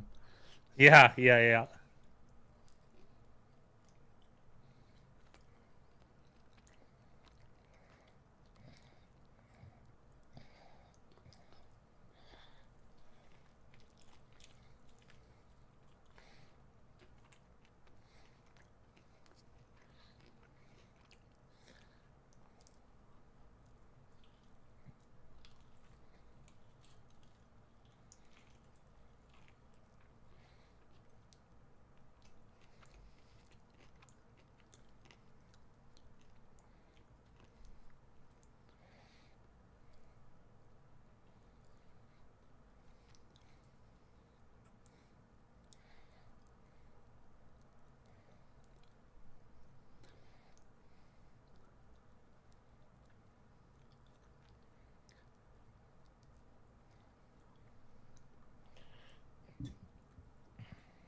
Yeah, we're all kind of that's been thrown a lot in our little group.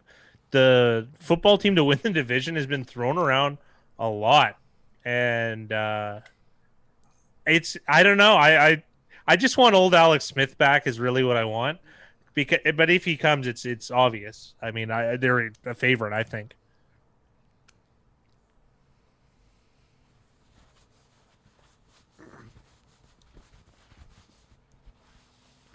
The one thing I will say is Go that ahead. if Alex Smith goes back to previous form, like I know we're talking years ago, Washington has some legs for playoff football. That's weird, but it's interesting. Yeah, they do. Because that defense is for real. Like Like no doubt they're going to be like 100-1 if they make the more playoffs than to that, win they'll the be Super 200 to Bowl. 1. But it's interesting to say the least. I don't know why, but there's some sort of boom mic in the bottom right corner of that last play that made no sense. Really nice touchdown grab by Lockett. What an incredible! I don't even know, man. That's unreal, man. And the way Lockett is able to like time his speed, I don't know. That's just yeah, it's tough. That's nice. That's really nice.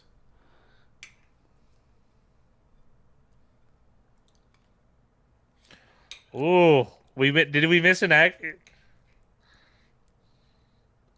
No, it's okay, bud. It's okay. I'm trying to commentate live. Nice. We got a miss. We got a miss.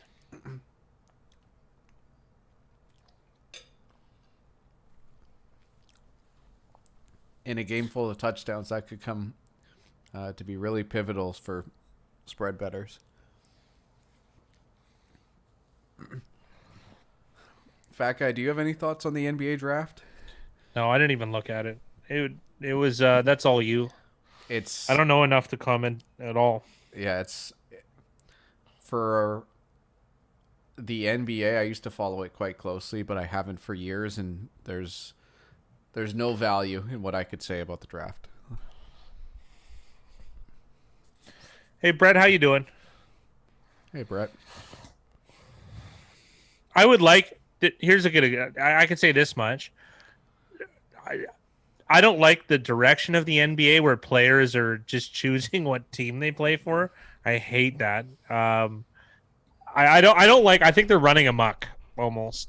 So I do think the athleticism of the NBA is God. It's different than the NFL, but it's equally as amazing. I was watching LeBron James play pickup, and it just looked crazy to me. Crazy to me. So I don't know. I respect their athleticism, but I find a lot of those basketball players soft. I find the game soft, all that type of stuff. I find the Exactly, NFL Jonathan. soft. Oh, of course I've seen Caddyshack, Mickey. Of course. I think even I've seen Caddyshack. So good. I'm a big Chevy Chase fan, though. Yeah, I like the Fletch series. Fletch is my favorite movie. One of them. Top three, top four.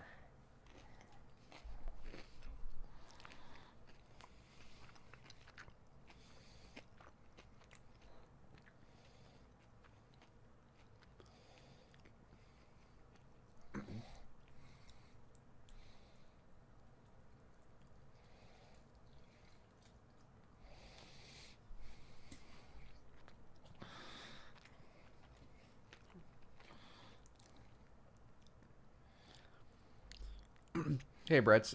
We have cards plus 3.5. Yeah.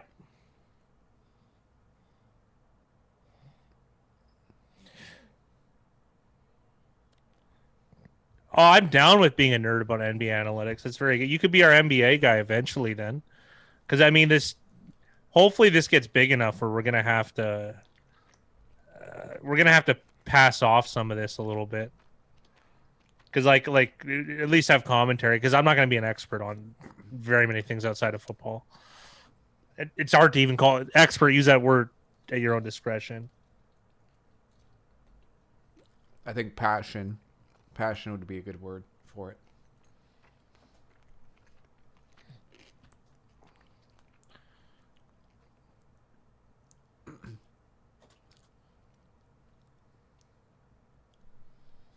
That's a really hard route to cover what they did.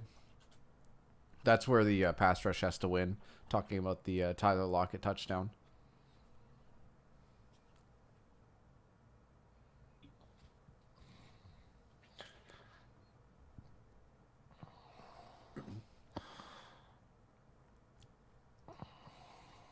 that Carlos Dunlap?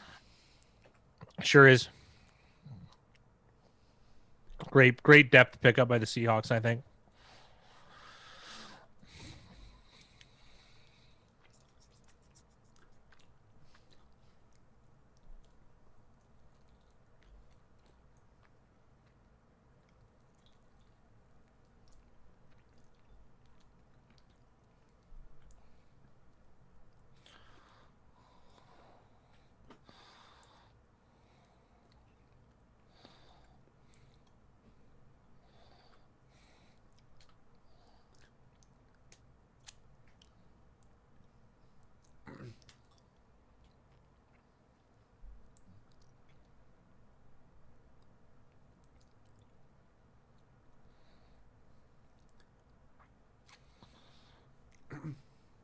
Drake looking like he's got a little bit of a limp after that last catch and run. Is Wentz or Peterson the problem in Philly? What's your guys' take on it? That's a very interesting question. I think the blame can be shared between. Yeah, the two. that's what I was gonna say too. Because this team, like, they're really not that bad. They're really not that bad. Like from a talent and I mean, in theory, a coaching perspective, though they haven't looked as good without Frank Reich. And I don't know. Peterson should really figure out what did Frank Reich do that I didn't, and that should be it.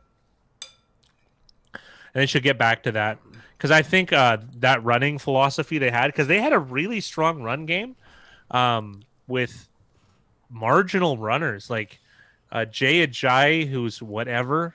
Like, really, he had a great couple games with Miami. I don't think that's fair to say. I think JJ was excellent with the ball in his hands as a runner, but the biggest difference for them has been the offensive line play, as well as their health on the offensive line. Like, ever since their Super Bowl run, they just haven't been as strong on that offensive line or that healthy. And to me, that makes a huge difference for that team as far as what they can do. Everyone wants to blame it on their skill position players and that they're weak at receiver, and that's just not the case. Like, the rest of skill position players really make very little difference, but that offensive line is a huge difference. And to me, that falls more on Peterson than it falls on Wentz. So I'm actually going to put more blame on the coaching staff and how they're calling plays than anything else. Also, how they're training up depth linemen and dealing with players that are injured, or sticking with guys year after year that are consistently injured instead of trying to rejuvenate and bring in new blood.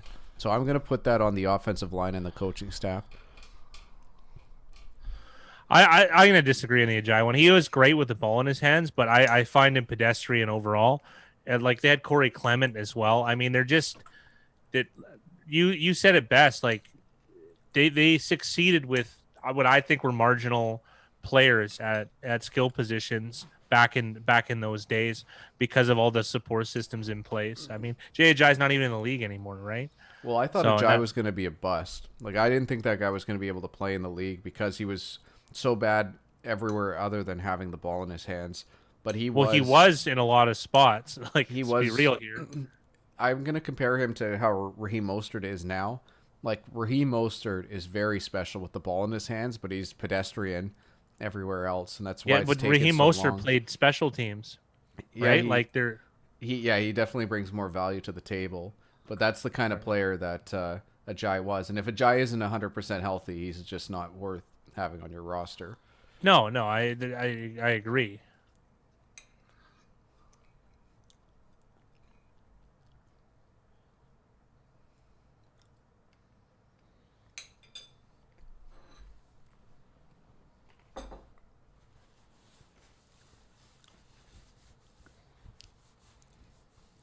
Yeah. I tend to as well.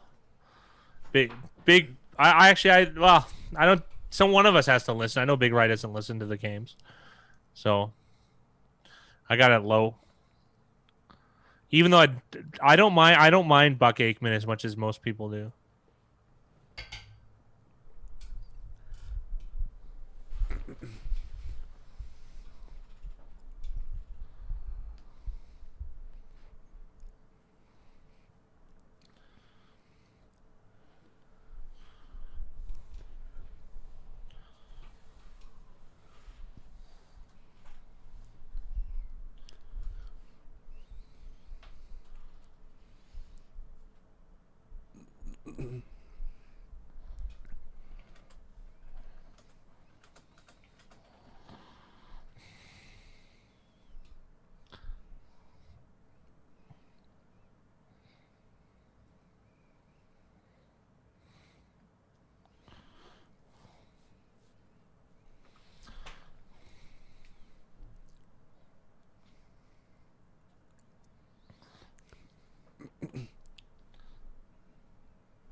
Yeah, Zaps.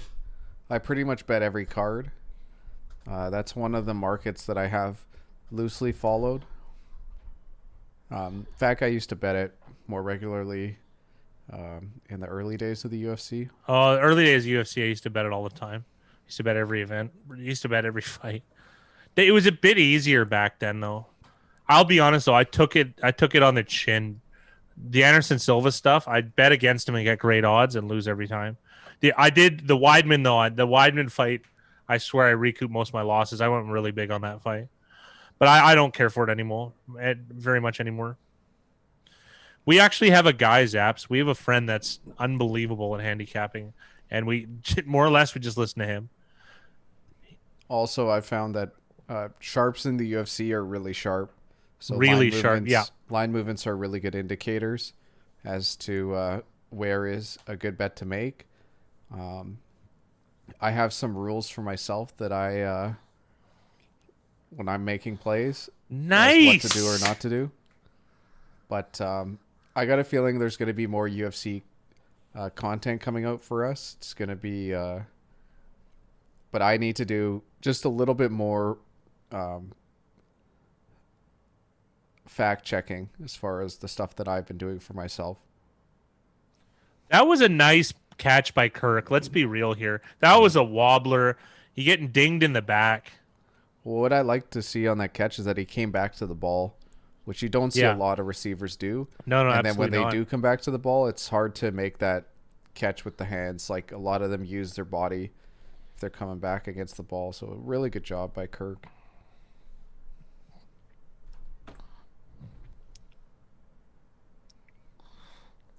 See, Zaps, I don't have enough. Like, I have no clue how to predict where lines are going to move for UFC, but I still feel like there's meat on the bone, even at closing. What a play. What a play. Come on, man. You're a tight end, Dan Arnold. Did they say that was incomplete? Because that sure looked like a catch and fumble. I thought that was a terrific play by the Seahawks safety.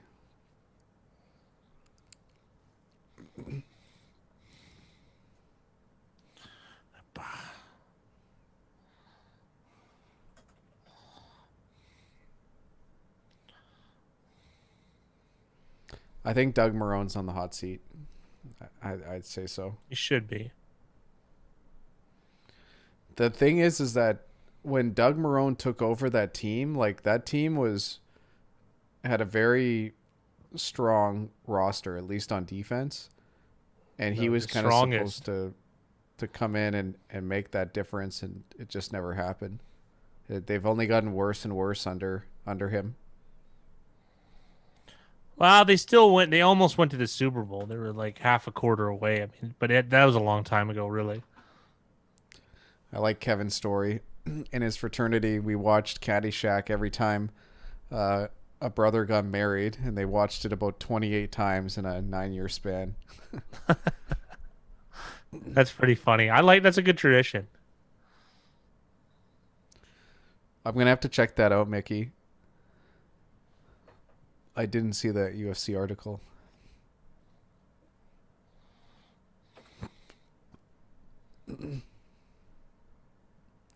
Winston's crab legs. Yeah, there's nothing wrong with that. Jackson has Marone as a bottom 5 coach. Fat Guy and I had high hopes when he inherited that roster because we were hoping that they would become a tougher team, like all around. It just never.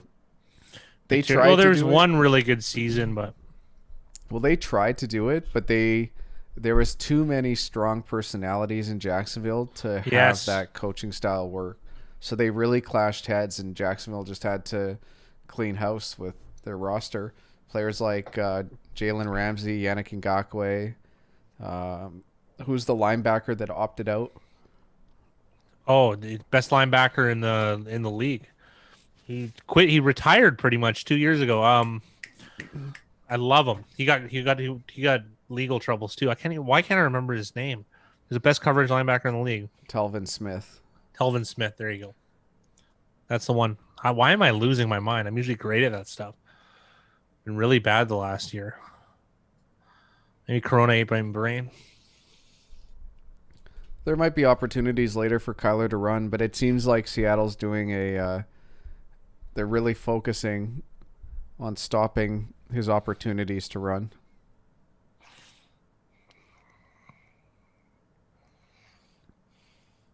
At Gamblou is and Fightomics. I think our friend quotes Fightomics, the handicapper we're talking about, but I'm not 100% I think he did, Jackson. Sure.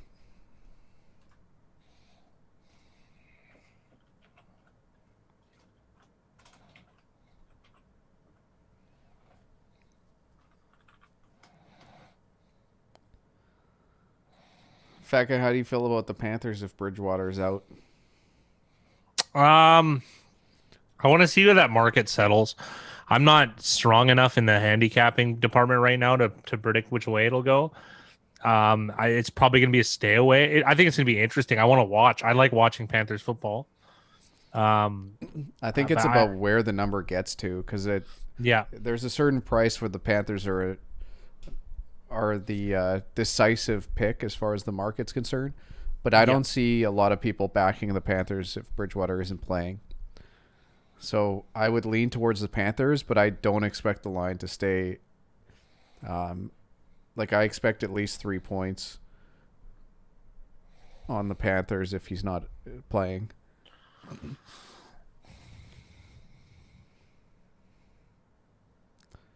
They just lose a lot of consistency if Bridgewater isn't playing. If PJ Walker is the quarterback, that's kind of trouble. Yeah, but it's there should be an overreaction though, right? That's what we're hoping for, and how big that overreaction is, it might be way too much to make up for. Who do they play again? Detroit? They play. They were 1-point favorites. Hold on, I'm losing my mind too. I'm so into this game. Detroit. Yeah, like that. In New Jersey, Detroit's already up to 2.5 point favorites.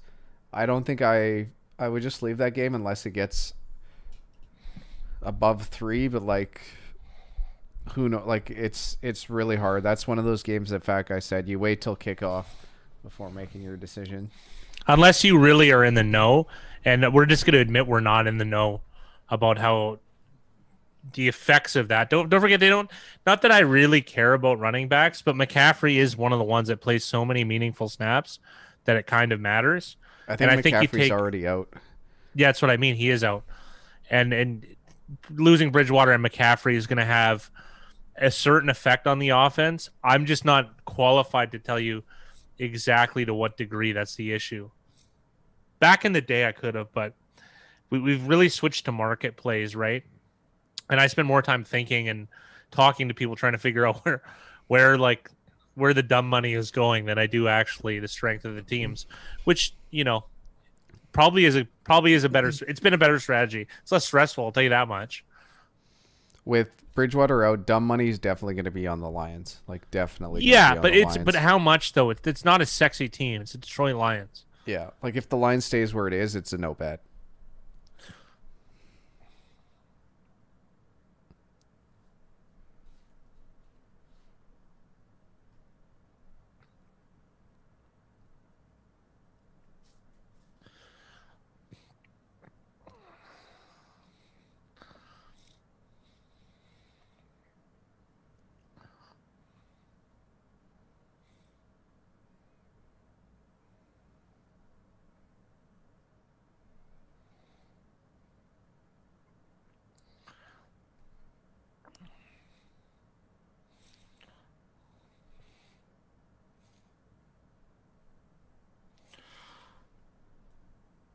That's a great look at Jackson with such a good one.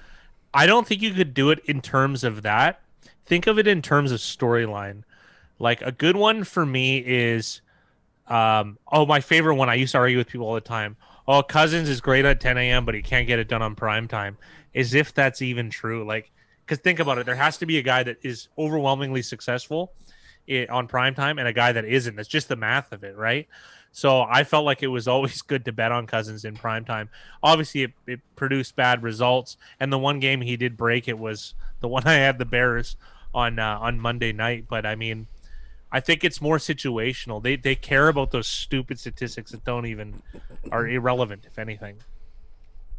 Because think about, you know what it is. Watch something like, you know who speaks to them, Colin Cowherd, and Colin Cowherd dips a toe in trying to be sharp or what have you, but it's not. It's completely square thinking.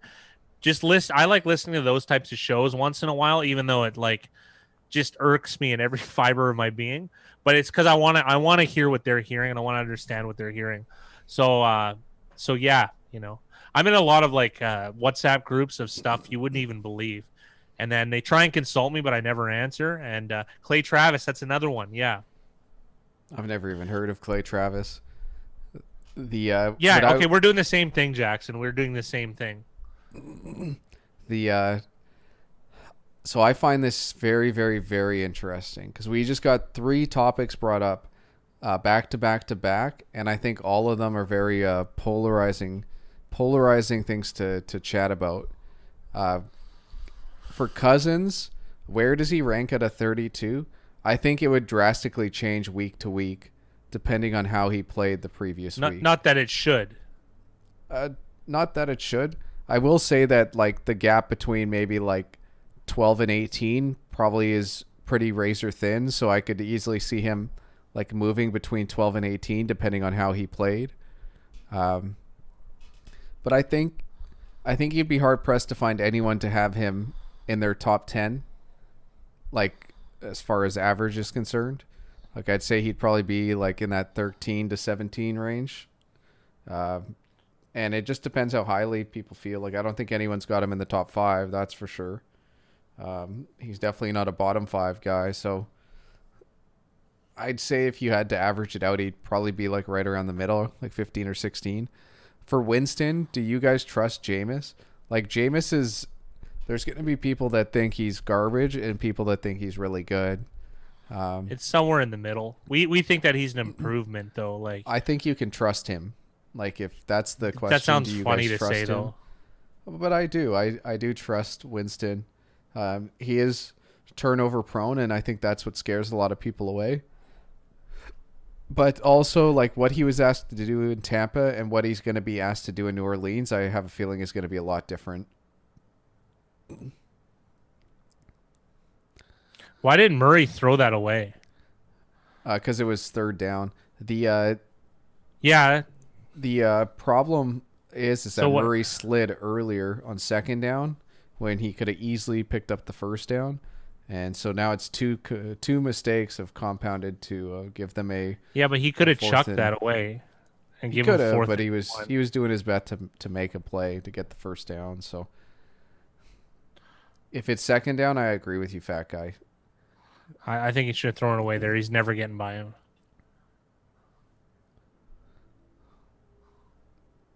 4th and 3. It looks like they're keeping the offense on the field.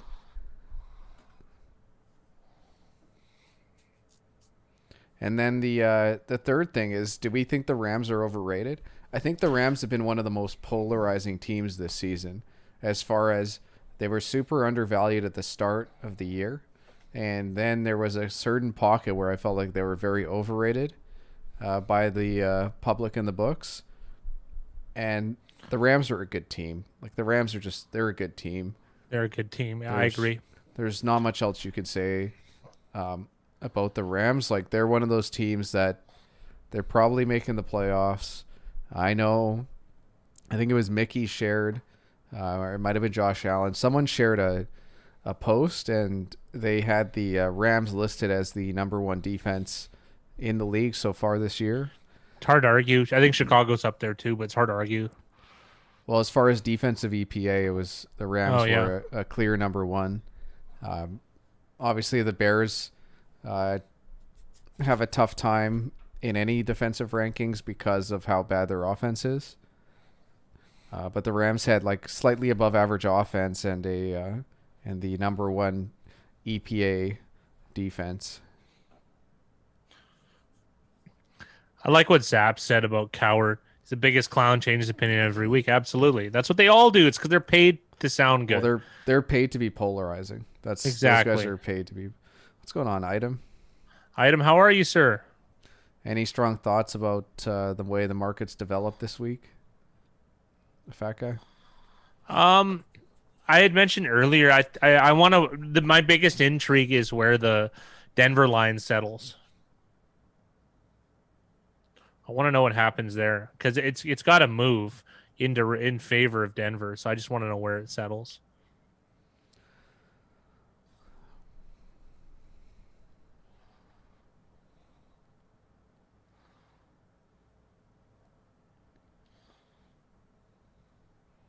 Yeah, I'm surprised that line's moved so much, Josh. The Rams have gone from 3.5 to 3 and now back to 4. So interesting that it keeps jumping to key numbers between 3 and 4. Like those are big moves. Like a line from 3 to 4 is the same as the line going from like 2.5 to 2.5.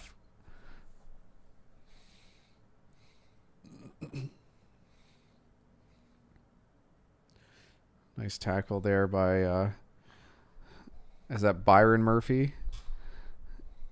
I believe. Rookie from last year, so second year corner for Arizona Cardinals.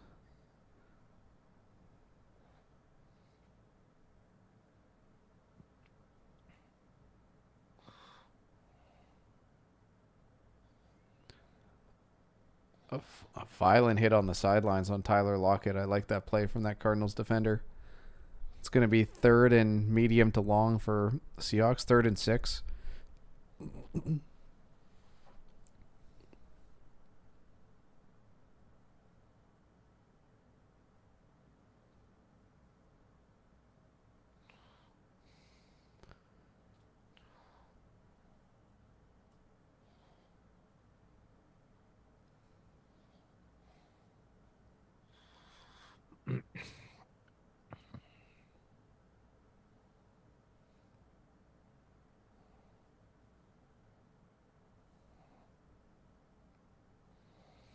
Yikes, man. There's an interesting thing that's been happening, and Wilson just did it.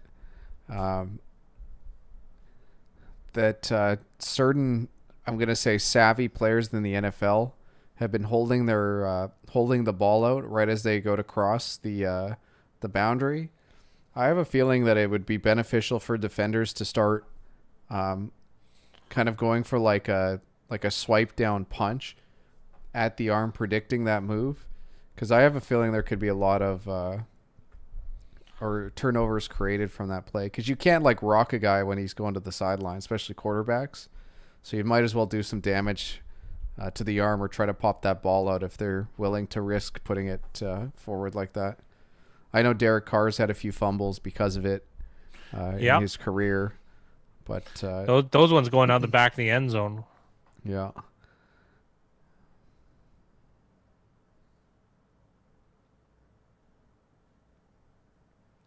Item feels good about making a big play on the Titans early. Well, you've been on the right side of that line movement.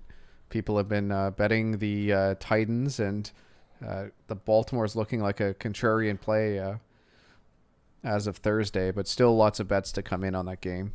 And I have a feeling a lot more public bets are going to be coming in on the Ravens as kickoff approaches.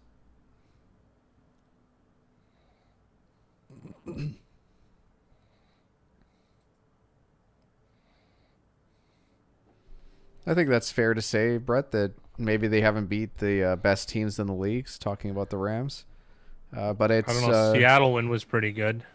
The Rams are a strong team. They're really well coached. They have a good roster. They probably have the strongest defense. So they're not pretenders. Let's put it that way. They're not the Bears.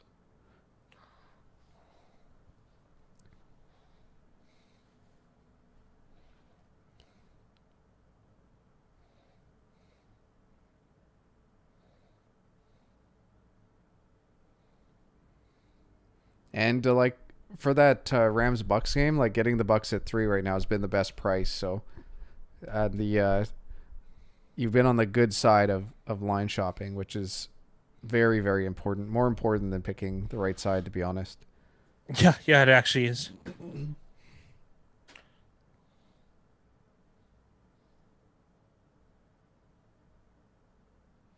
Oh, Josh, believe me, I'm pretty sure the fat guy and I both had bets on the both times when Derek Carr has done some really Oh, silly gaffes. I did. And yeah, losing Whitworth is huge for the Rams.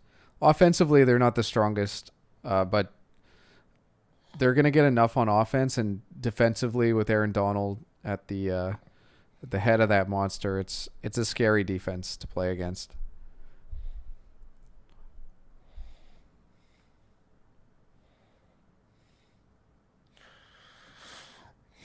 I'll be back shortly. Sounds good. Yeah, losing Whitworth is pretty big. He's probably going to retire. I would imagine he's quite old. I really like Andrew Whitworth. What a player! What a career! What do we think about uh, what do we think about Whitworth Hall of Fame? Like maybe fifth?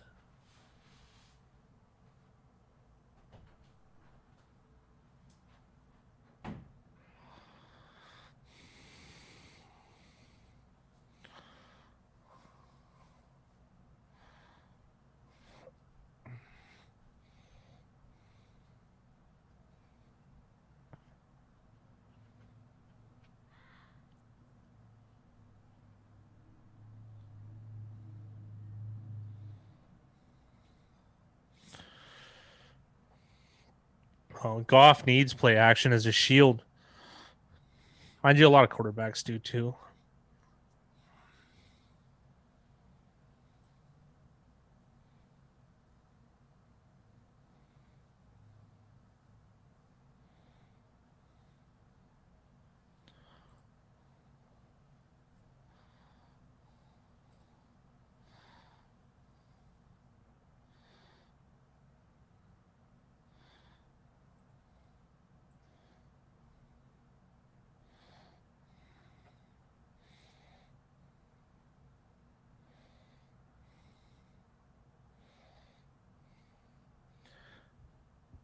Yeah, yeah. Goff definitely isn't Brock Osweiler.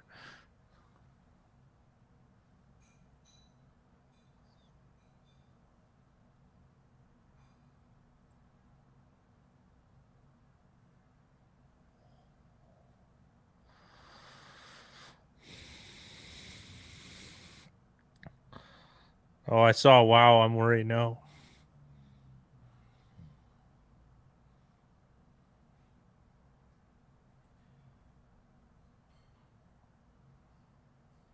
What a play!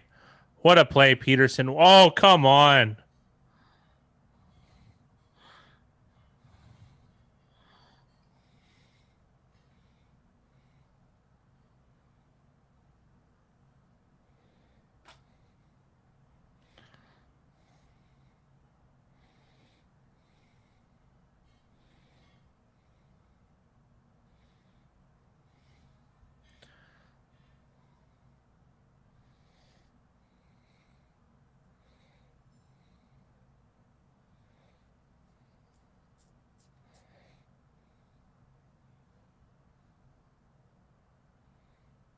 Yeah, it is. It is a. Jeez.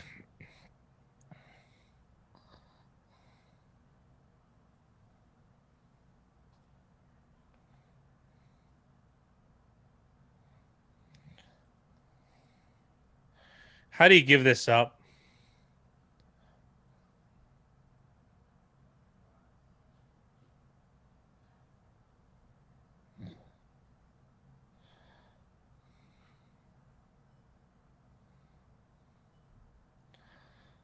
Going down 9 isn't the end of the world, but God, 13 is tough.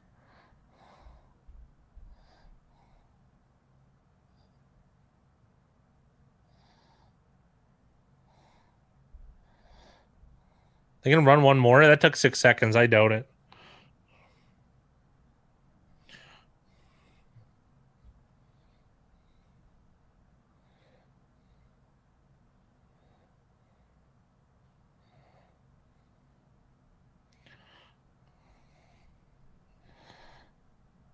Oh, it hit him right in the face.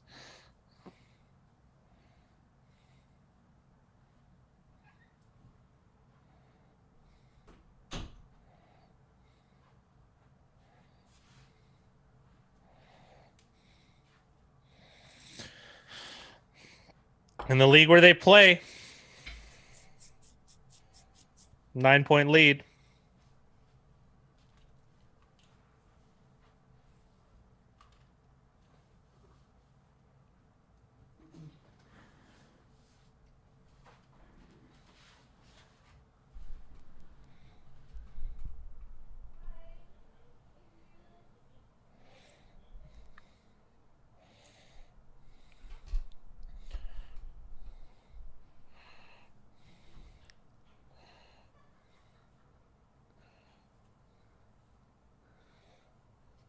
So Seattle was driving, but it looks like it got stalled just pretty much at the goal line.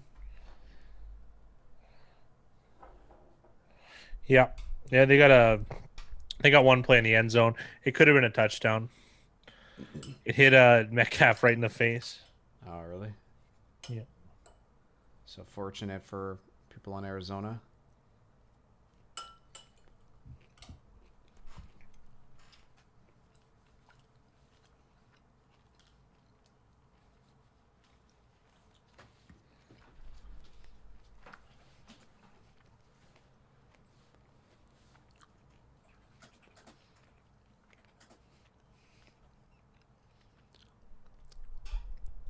Untouchable. It goes back to anybody providing like bets or like touting information.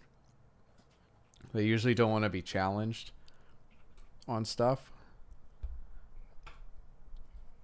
And like we've talked about it a lot on, if you're teasing everything up by 10 points, you're supposed to win, 75% of the time. I think it's 80.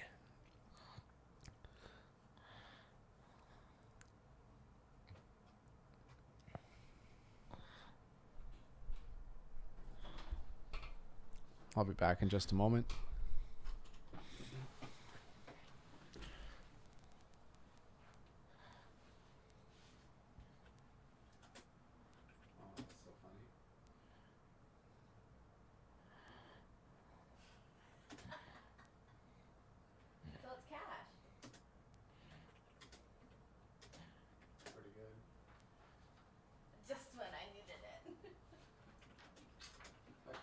Addressed to you. Because I filled it out. Well deserved. Thank you. You're welcome.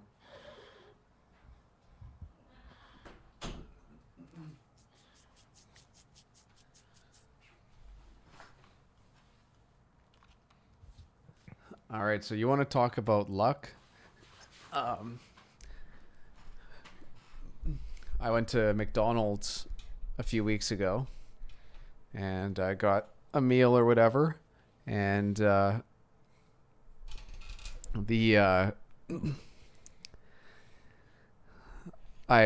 won $500 in groceries from McDonald's from like the Monopoly stuff. Did you actually? I did, which is unbelievably lucky. Like the chances are astronomical, and so we won it, and we like sent the thing in, and it says it takes a couple weeks, and we were wondering like what the hell does this mean, like 500 in groceries to what, to where, like how do they pay it, all that stuff. Yeah. So we just arrived at our doorstep right now, and apparently it's straight up $500 cash.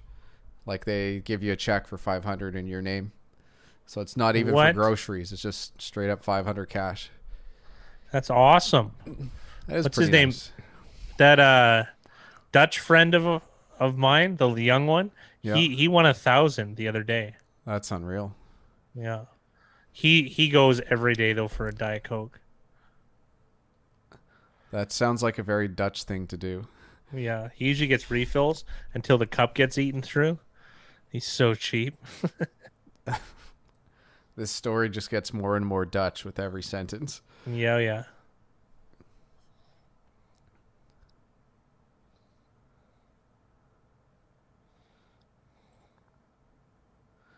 It would have been nice to see Michael Vick suit up for the Browns, like the dog pound. Cut me up, bros. Cup me up. Winner, winner, chicken McNugget dinner. That's exactly right. Vic looks like he still wants to play. Probably. Can you think of a better time for Vic to be playing in the league than right now? Yeah, I know. That's a good point. He had to take like gruesome hits and like he wasn't able to maybe he was able to slide and stuff if he wanted, but like the rules are so much different now. Yeah, exactly. Exactly, Mickey. Rams play up to their opponent's level on offense, but are stifling on defense. Yeah, I don't know what Miami did to the Rams because I haven't. Like, that was an early game, so I didn't get to watch it as closely as some of these, like, Sunday night, Monday night games. But the only thing is that the Dolphins might have figured something out against the Rams on offense. That would be troublesome. But the Rams are a good team, and like McVay's one of the best coaches in the league. Goff is fine. Like Goff is average to below average, depending on what you think of him. They've got a strong run game. They're just like San Francisco as far as like a strong run game. It doesn't really matter who's back there, and defensively, they're just always going to be strong as long as Donald's healthy and playing.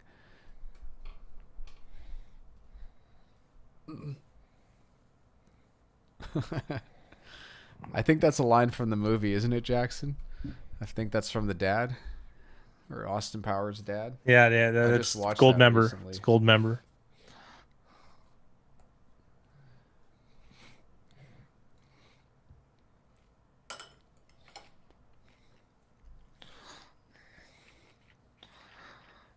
He's the weirdest guy. I'm just realizing how weird he is. He's so cheap, but then if you tell him, "Oh yeah, the buy-in's $5,000 for a poker game," he sign me up. Where can I go? Faja.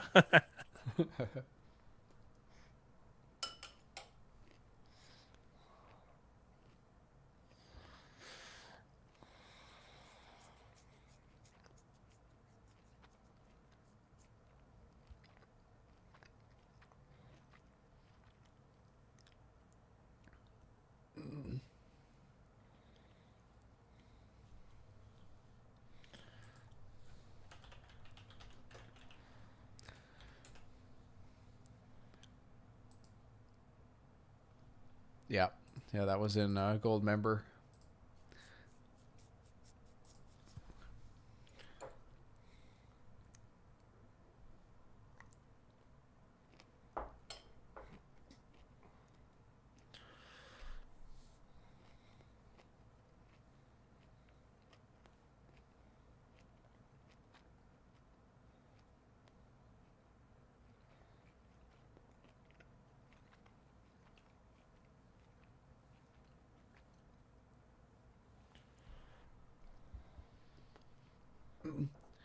I thought it was puzzling that no one's asked for any live line updates, but I've had it up the entire time, so I guess what's there to ask?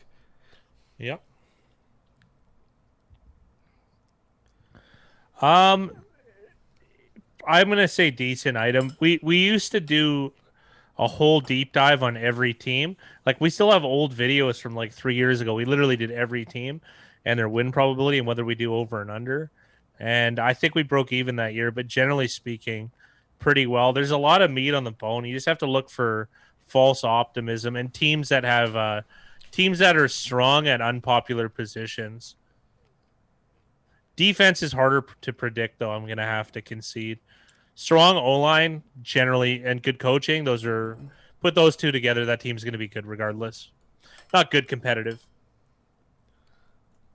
There's been some analysis done that it's easier to predict the strength of a team's offense than their strength of a defense.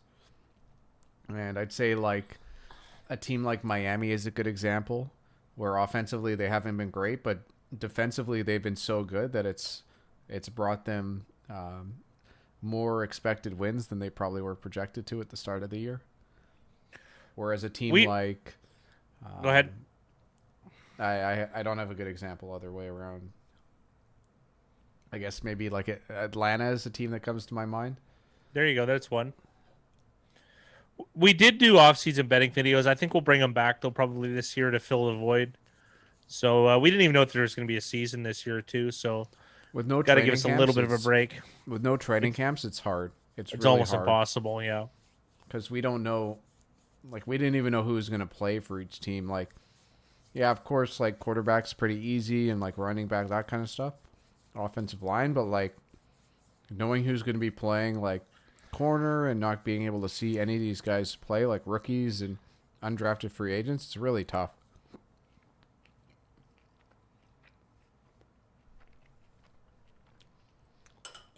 But 100% that's content we would be touching on in a regular, like a normal season, in a non-COVID season. We liked Dolphins over 6. We really did.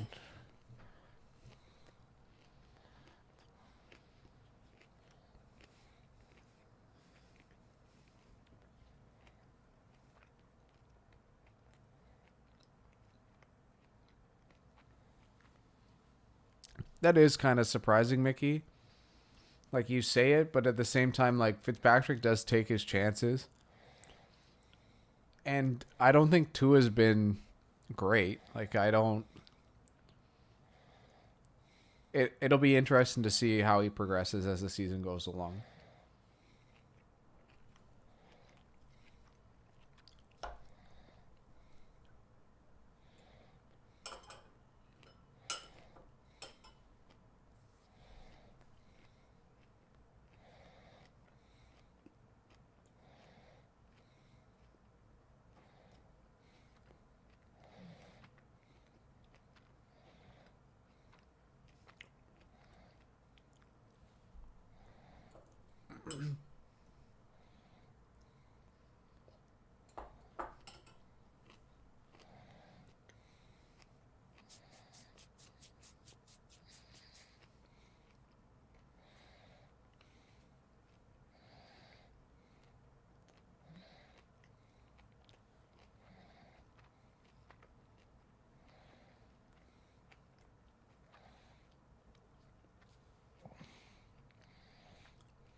We don't have any strong inclinations on Hyde going over 63.5 yards.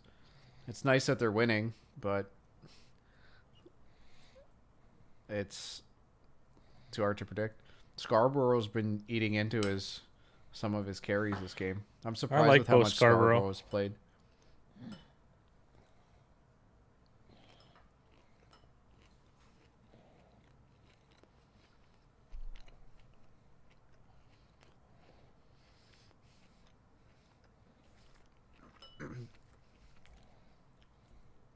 So, untouchable, I'm glad you asked that question. And the answer is actually genius because I think if Miami's trying to win this year, they keep with Fitzpatrick.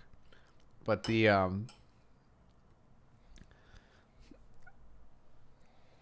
what people don't take into consideration is Miami has someone else's first-round pick. I think it might be the Texans' first-round pick. It is the Texans. And the Texans have been struggling this year. And there's a really good chance that they could have a top 10 pick. Top 8 even. Texans only have 2 wins, Big Rye. So there's a sentiment that the coaching staff and probably higher ups as well want to see what they have with Tua because there's a good chance that they might be able to draft one of the more highly touted quarterbacks going into next year. So they're so set up. They're set up unreal. And even if they decide to take another guy, that just means that there's going to be pressure between Tua and another guy to perform well and to win that job. Because Fitzpatrick doesn't have that many years left. And Miami's setting themselves up for the future. They're planning on being a good team for a long time, and this is one way for them to do it. So I think they will be. This is essentially just one huge trial for Tua the rest of the season.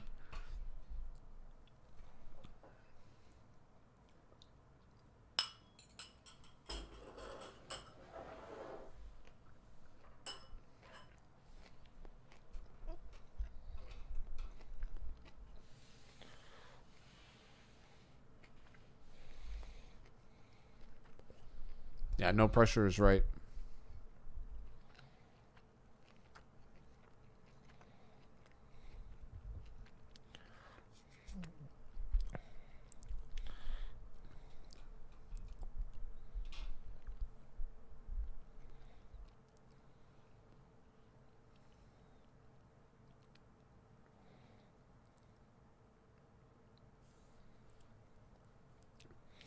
J.R. Sweezy coming home to roost. His former team.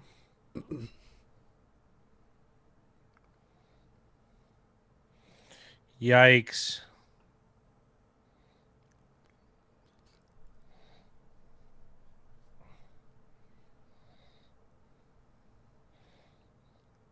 Holy.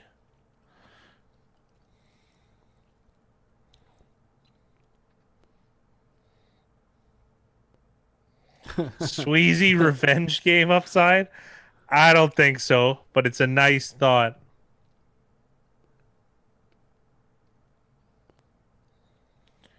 Come on, get right, guys. You just came out of the tunnel.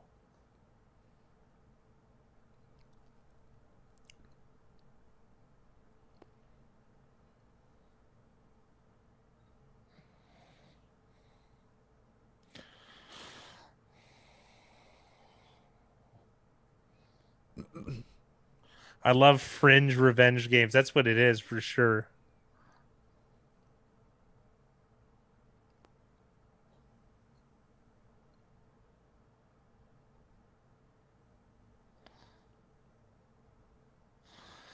It's a late hit. It's a late hit. I mean, I don't love. It's a late hit.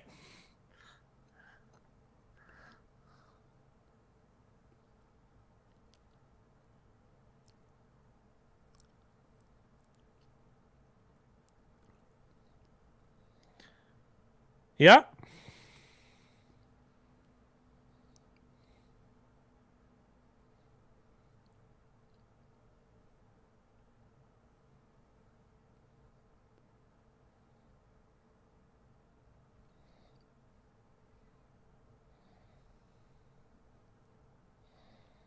I don't think Diggs even saw where the ball was. He played Hopkins. I don't have much of an issue. It just unfortunate for him that the pass was pretty poor from Kyler Murray.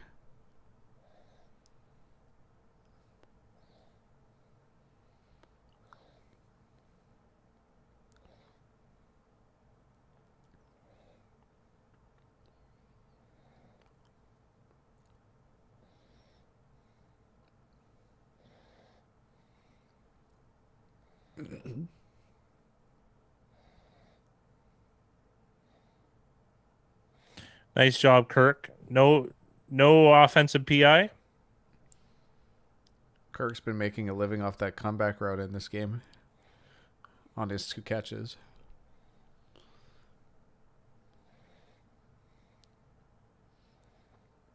Five wide for the Cardinals. Should have been doing this from the Seahawks get are in go. zone. Lovely. Oh. Oh. The Kyler Murray had way more time to make that play than I think he realized. This is like I'm gonna have a hard time not comparing Murray and Wilson, but like that's a play that Wilson makes every time and puts excellent touch on that ball, and those are the plays that Murray has to be better at, because that's a huge missed opportunity on 1st and 10.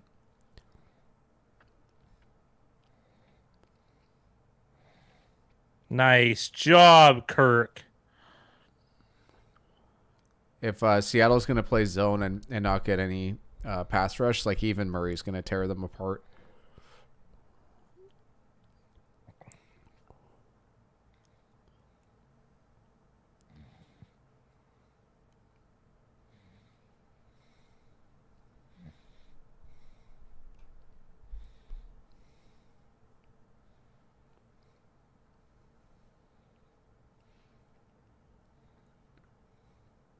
So Seattle's in zone again.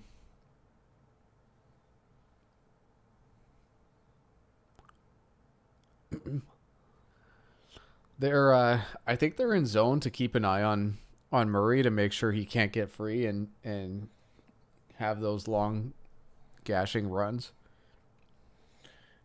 Yeah, yeah, that's a reason to like Washington. That's for sure, Zaps.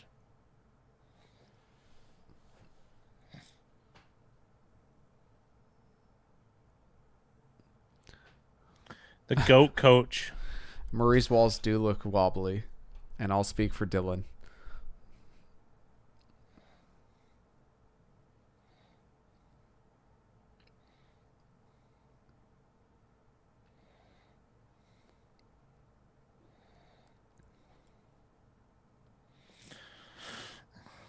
I don't know why you wouldn't go 5 wide almost the whole game.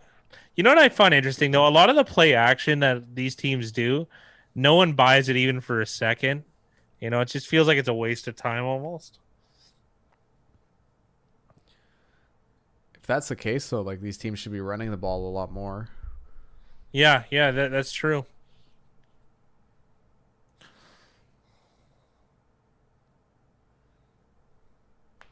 Full out pressure here. That was great. That was really well done.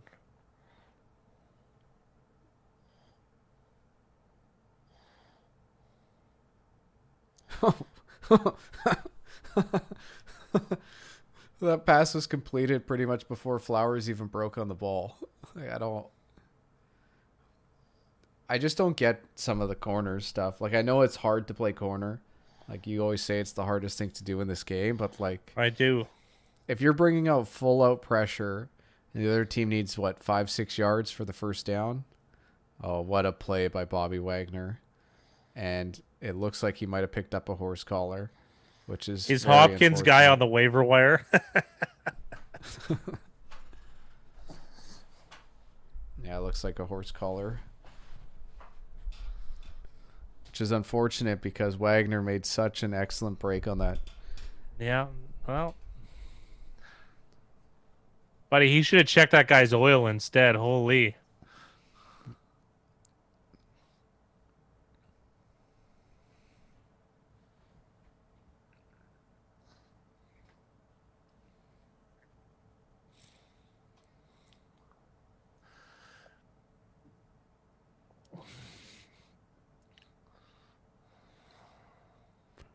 That the Bill O'Brien Hopkins Hail Mary catch meme was excellent. I hated this play.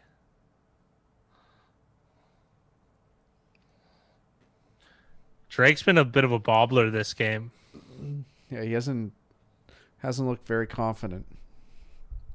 I've been oddly quiet this game because I've been pretty It's been suspenseful. Let's put it. I don't want to curse the commentator or any of these guys. I like Arizona.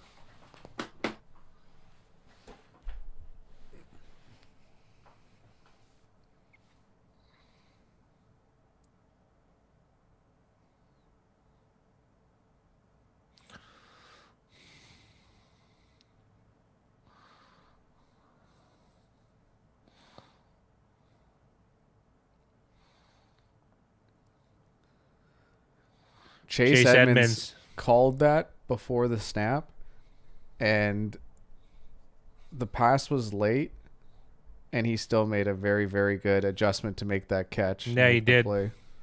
He got dinged on the head on the way down. Yeah, definitely need TD here, Jonathan. We got a good spot, though. It's a good spot to be in. Ooh, Yeah! What a nice Yeah! play. Dan Arnold! There was a lot of confusion on that play, but it worked out really nicely for them. What, they got a one-on-one with a 6'8" guy? Yeah. I mean,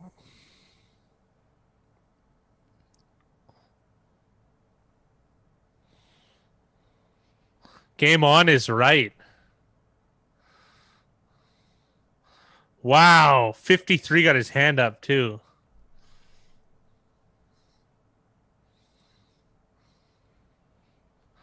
Oh, he's only 6'6"? Huh. Oh, he's taller. Yeah, in the league where they play, absolutely. And that's good.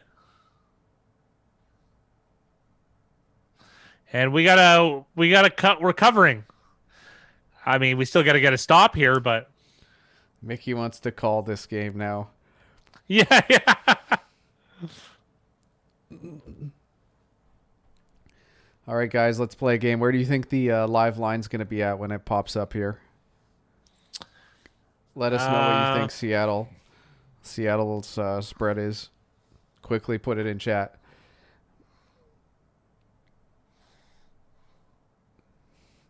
I think it's going to be 2.5. I think it's gonna be 4. Seattle 4. Yeah, I'm with Item. You were closer. It ended up being Seattle 3.5. Mickey Hill as usual. What's the money line on that? It doesn't show. Now it is minus 200. I was gonna say 180. Plus 169 on Arizona. Yeah, you're right. pretty close. There's just extra juice on the live money line. Actually, 180 is pretty much between the two of them. 185. That's what the true line is. Both sides.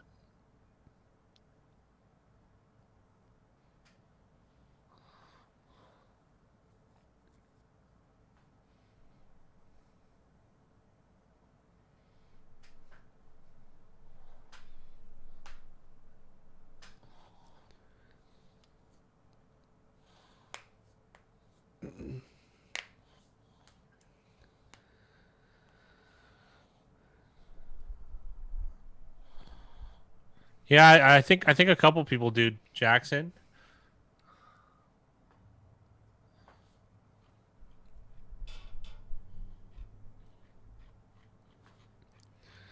Untouchable. You're always going to make me shake my head with that, with those draw lines.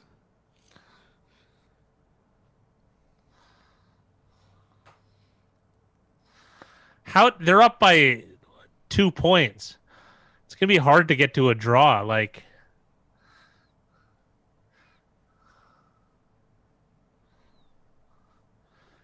I would be really surprised if it doesn't, Josh. Let's be honest here.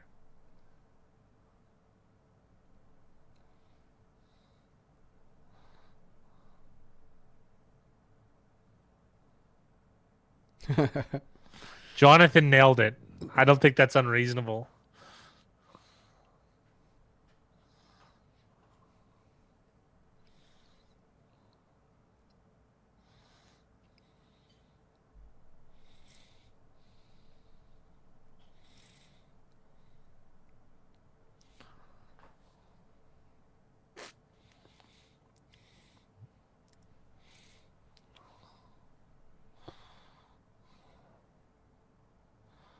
There you go.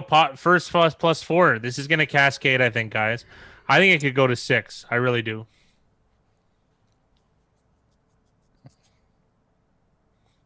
Yeah, DraftKings is asterisk almost, though.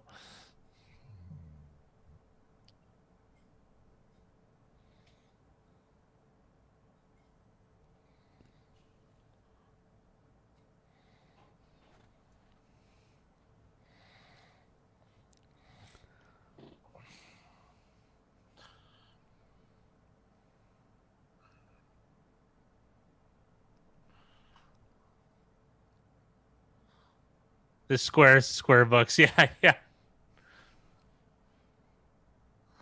I like what Item said. It feels like a trap.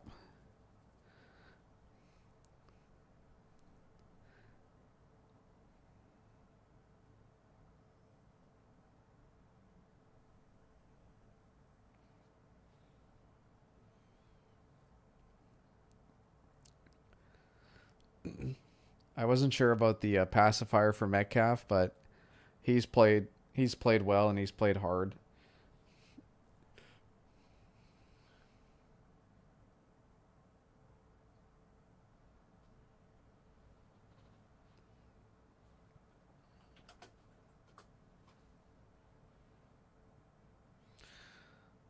Yep. Well, the worry, like we talked about it earlier, the worry with Metcalf was that he only ran like a couple routes in college, so people weren't sure how versatile he was. And then his cone drill, like agility, was below par. It's the worst ever. But did that 7 seconds define a man? Clearly not.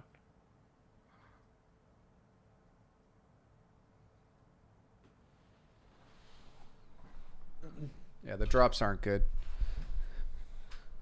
That's kind of what you expect from him, but it's been more good than bad.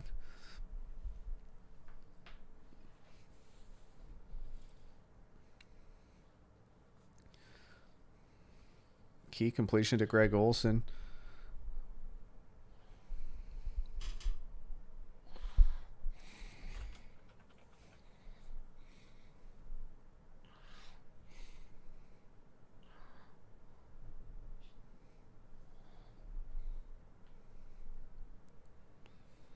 That seems about right, Jackson.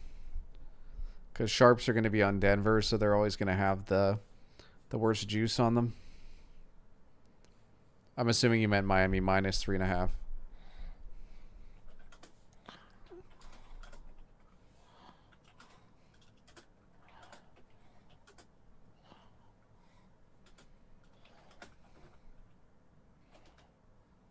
Well, meaning that if sharps are going to take Denver, you see how that Denver juice is minus 110 compared to Miami at minus 105 at Jackson's book. So I'm just talking about with the juice being at minus 110, sharps, like it's a sharper play to take Denver plus 3.5, but the juice is worse, so it kind of evens it out.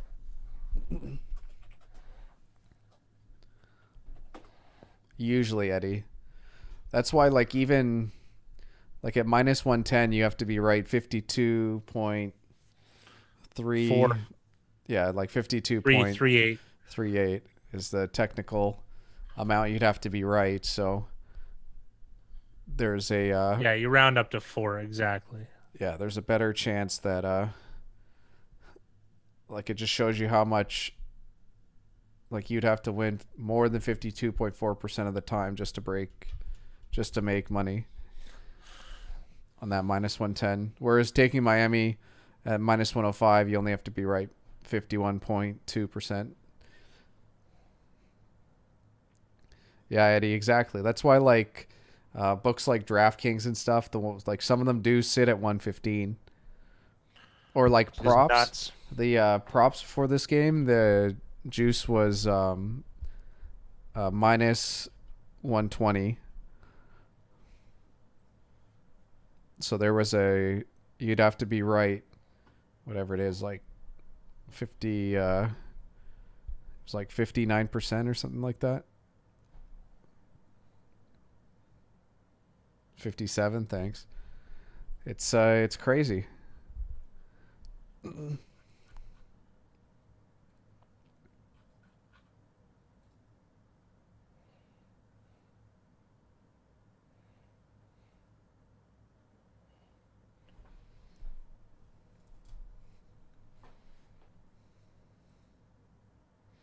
So that's why the books are always just trying to get pretty much even play on either side. And the rare times where they do take that extra liability, that's when we like to jump in with them and just take a little small portion of what they make by taking those risks.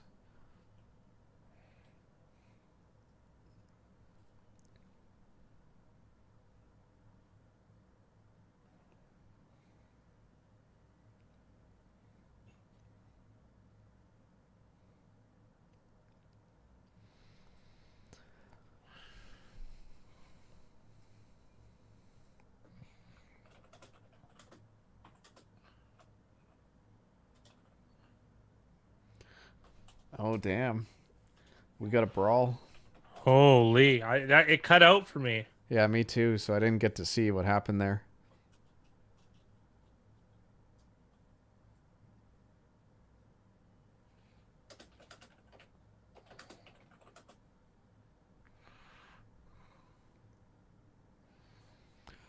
Metcalf doesn't have his mouthpiece in.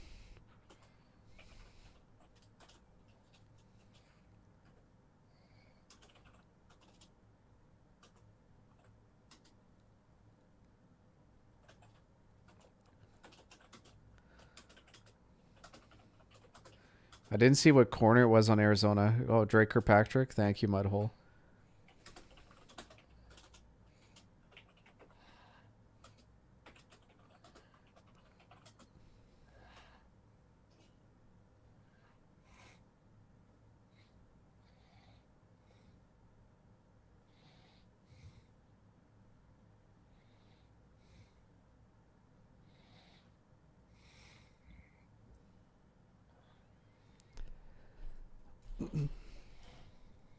I might be underestimating how good Dez was at his prime, but I feel like DK He wasn't that good. has already played better than Dez.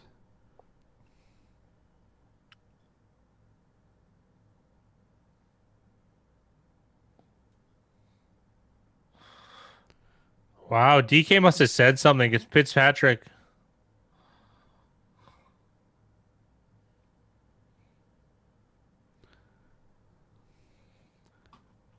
Is Kirkpatrick still in the game? Or that was a... Oh, man. So that play gave Seattle the first down. Hide with the finisher. He's done it a couple times with secondary players this game, and it's... Is that leading the helmet? Wow.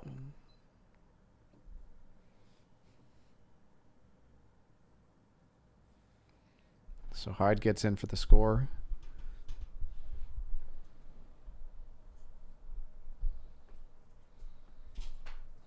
It's been a really good game for me fantasy-wise with Carlos Hyde, Kenyon Drake, and Tyler Lockett all picking up touchdowns. I'm going to grab something to eat. I'll be right back. Sounds good.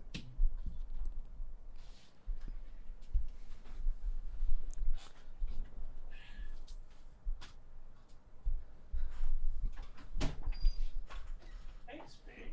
Nice. Have a good night, Jackson. We'll see you on Sunday. Josh needs a Kirk score. He almost missed that extra point again. But it's a 9-point game. So I'm guessing that flag was on Kirkpatrick throwing the punch got the flag.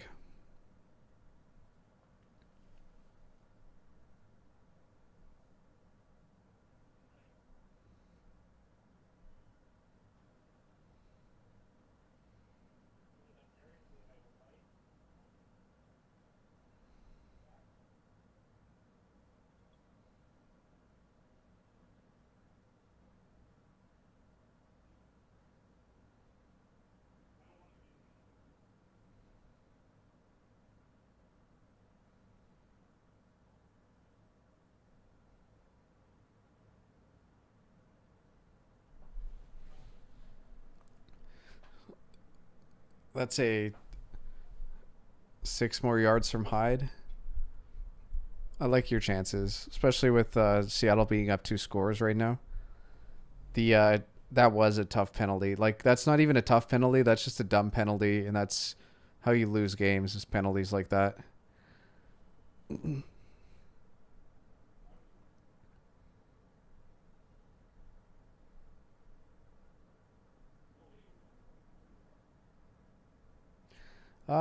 It depends how much time's left, Josh. So it becomes a possession game. Because it's 9 points, obviously, like, one field goal is in play early. So that's why you see, like, the live lines at 6.5. Because when Arizona does, like, let's say this score holds and there's 3 minutes left and Arizona's driving, like, there's a chance they might just take the field goal, try their chances on, like, an onside kick or holding them to a 3-and-out.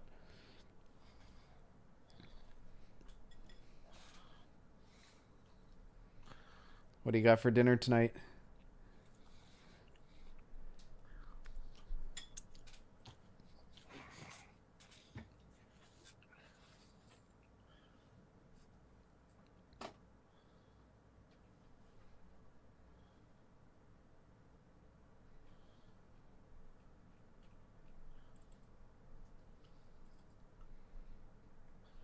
Yeah, Drake's usually a guy you can count on for yards, but that touchdown helped him today.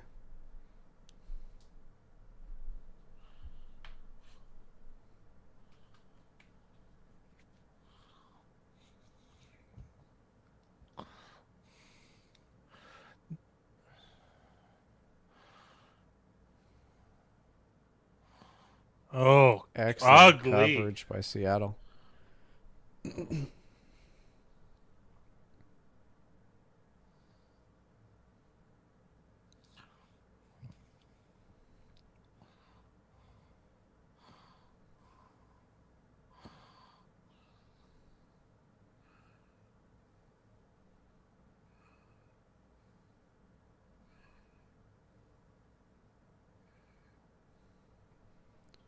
I'm not a body language expert, but I think he was telling him to use his head.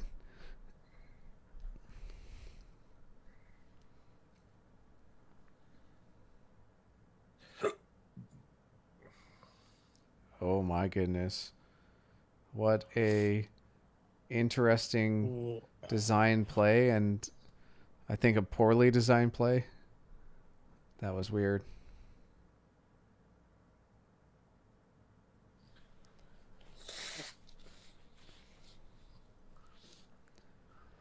Well, for like the rules help Josh, but like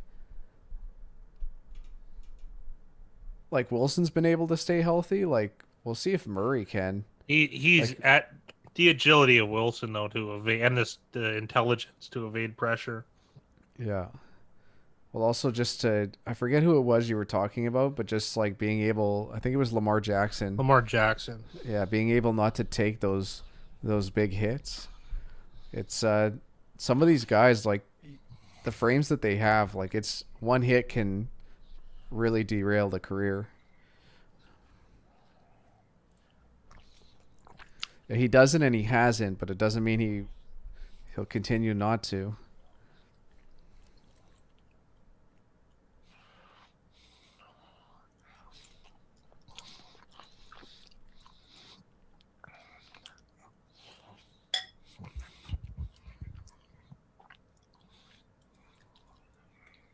What are you eating? Got some pasta, a little bit of shred chicken in it. Nice. What's up with the Skins hat tonight? I don't know. I was looking through my T-shirt drawer, and I saw my Redskins T-shirt was next up, and I had to pick. I usually wear a hat because this hair is unruly right now, so can't mix them. Can't mix. I can't wear a Raiders hat with this, so off we go.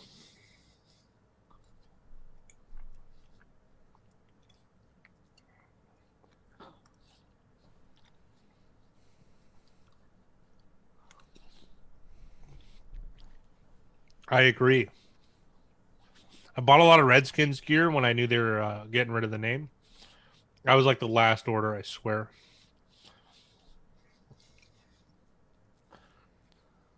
I'm sure there's stores where you can probably buy up a ton of Redskins gear. I'd love to. I think they're staying with the football team. You know why I don't think it's dumb, Josh? It's because they asked for it.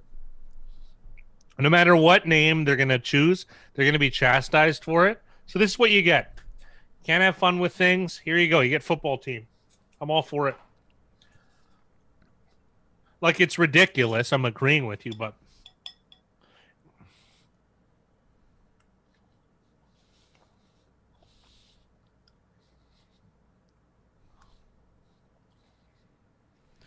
Is that a hold on Fitzgerald? yeah. I don't know about that.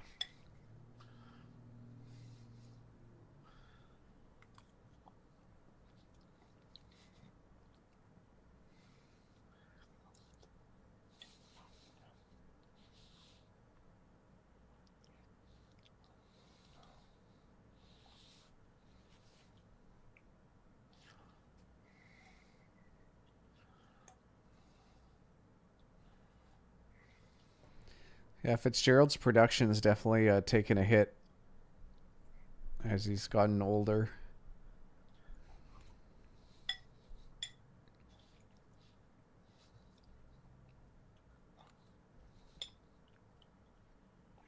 What's Fitzgerald getting paid? He's got to be close to dead weight, though.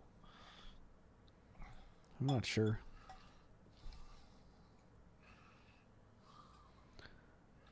Pre-snap penalty, most likely on the Cards.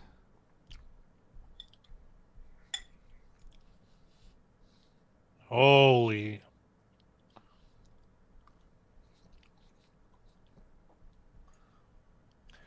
Yeah, but you can't hate on Fitz. He's had a great long career. He's not supposed to be productive at this stage. He's not even supposed to be playing, really. The one thing is with Fitzgerald's skill set, he is a guy that can play into his later years because it's never been athleticism that's got him by. He's a slow guy. He ran like a 4.6. What was he drafted? And look how the defense they play. God, brutal call, Seattle. Why don't you go for the kill? And what was Fitzgerald drafted? Second, third, fourth? He was top 5. I know that much. Think of how good you have to be to run like a 4.6 and get that. Get drafted true. up there. You got to be good at everything. Where'd he go? Pittsburgh. There you go. Yeah, and out of Pittsburgh. Forget about it.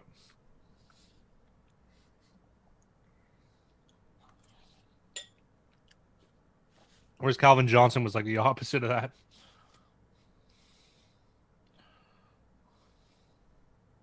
Yeah, that's a fun stat, Jonathan, I noticed that came out this week.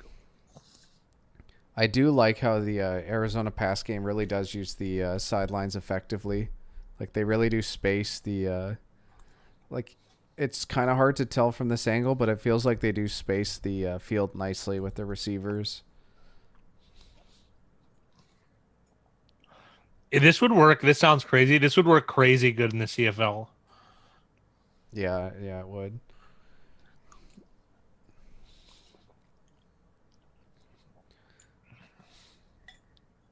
That looked like PI to me. Here's a crazy stat, if this is true. Fitz has more tackles in his career than drops. Yes, it is true. That's unbelievable. I think we spoke about it earlier. Not today, but...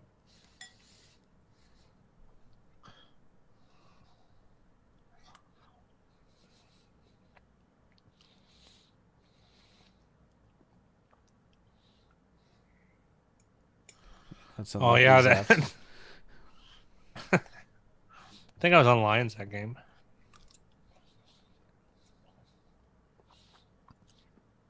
And you hold on to the ball differently, DeAndre? Yeah, like what are you doing? one thing I will say is he was like in the open field, but if there was someone coming from behind him, That ball's coming right out. oh yeah, He's doing a LaShawn McCoy thing. you know who would have a field day with that? The old Bears corner. Peanut. Free play. Bomb it, Kyler. That'll do. Jim Brown's the best running back of all time. Oh, you guys want to see some Jim Brown stuff? This is a painting.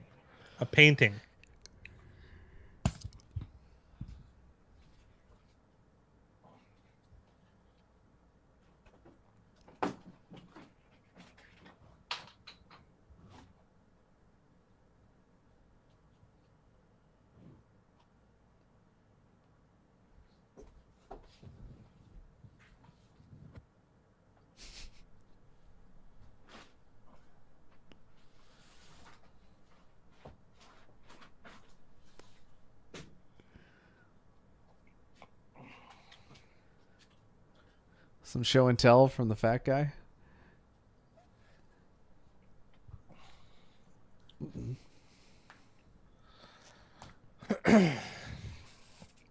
Fits at tight end. It's interesting. You should see some of the Jim Brown like stats, averaging over 100 yards a game. Averaging over 5 yards a carry with the box stacked against you. And I can see some right now. In 1958, he played 12 games and he rushed for 1,527 yards. That's hilarious.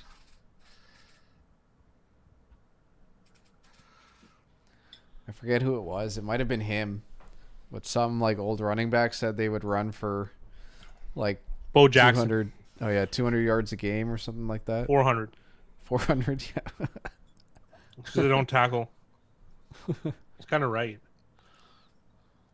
I think it's fair to say that, but to think that even maybe consider the best athlete of all time to run for 400 yards a game is something else. I bet you he's going to buck 60. Bo Jackson these days, maybe a buck 80. They'd have to just stack the box.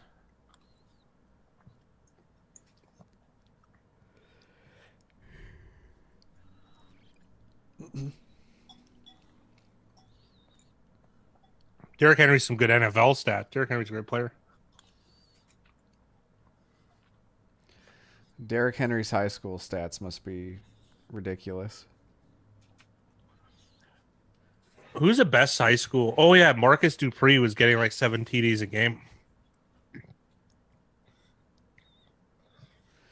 I'm not saying that the fat guy and I are good athletes at all, but like high school is high school. Like you're playing against guys that are like us. Like it's a Yeah. Like Derrick Henry is supposed to put up ridiculous numbers in high school. Christian Okoye, yeah.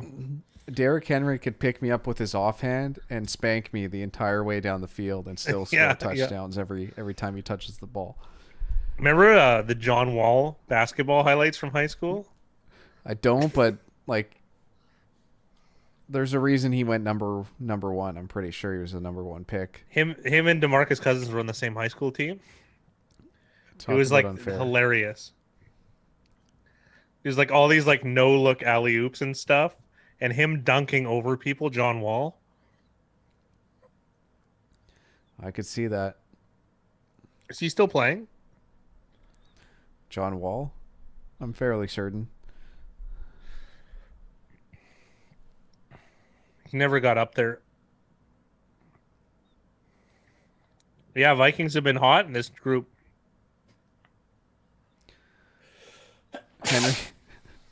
Henry had 55 rushing touchdowns on 460 carries. An average 327 yards per game. 9 yards per rush.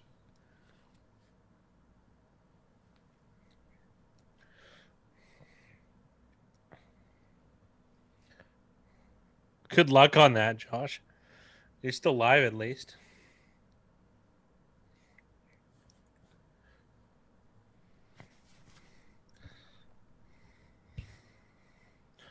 Great chance at getting in here. You better do it, though, Arizona. I don't like this time and this. That wasn't bad.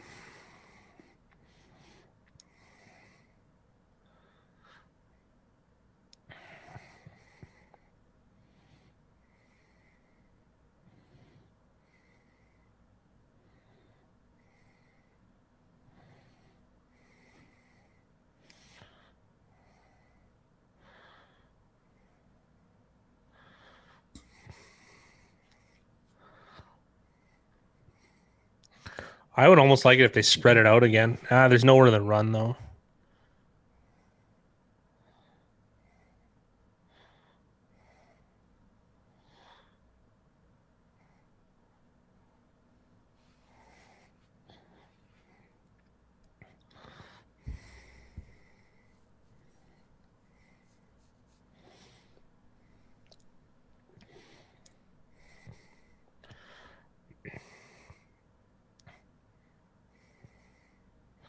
Surprised Drake didn't become a receiver there, though. Oh, he could have followed him for sure. Oh, I see a nice, so I'm assuming. Wide open. Boom! Edmonds? Yeah. Yep. I know someone was calling for more touches for Edmonds, so congrats to the fantasy implications on that play.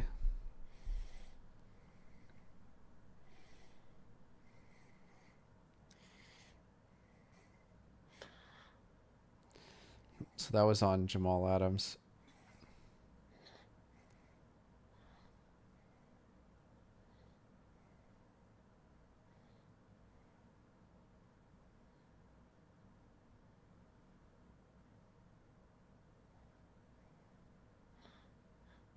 Nice. Nice.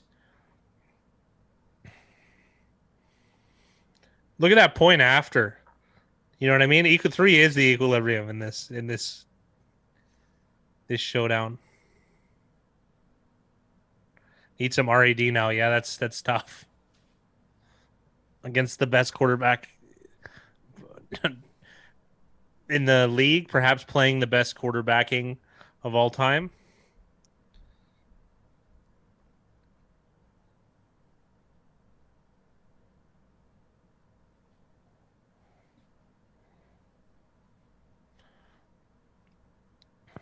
Let's call this game, Mickey Hill.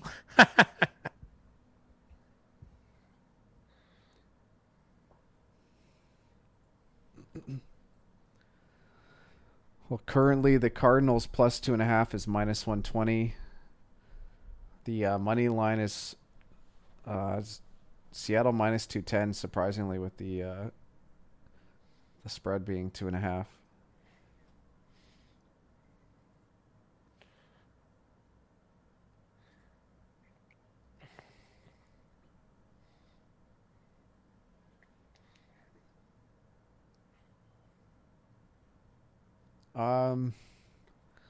Like I could live line on 2.5 for the possibility of a middle, but this game ending in 3 is unlikely with how the score is right now. Very hard. So it's one of those things where live it's better for me just to sit on Arizona plus 3.5 than to middle.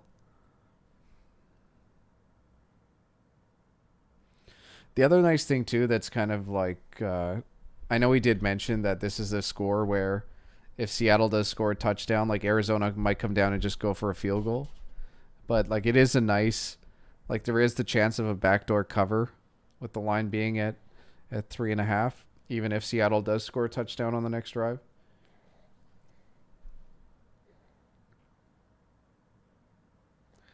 If Seattle does score a touchdown though, that they would go for one.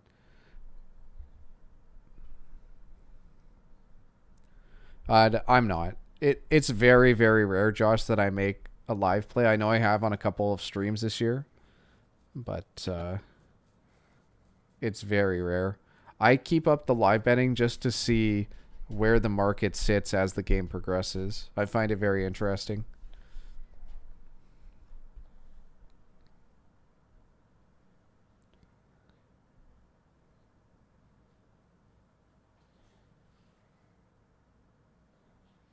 Like I find it interesting that so much juice is on Arizona plus 2.5. I know that that's because the score is currently at 2, so it's just the right side.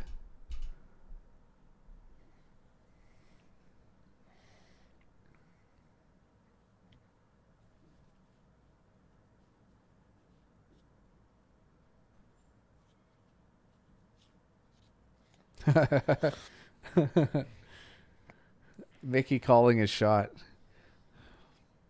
Where I lost chat for a second. Hold on. Mickey Hill said, "Jay, what's that smell?"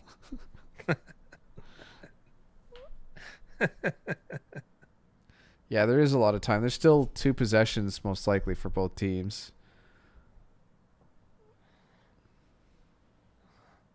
The 69 must be tired, man. After that.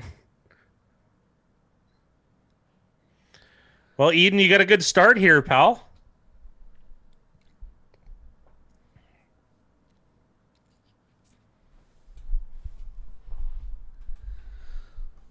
Unfortunately, I will be back. Hold on one sec. I got to take this call.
And we're back.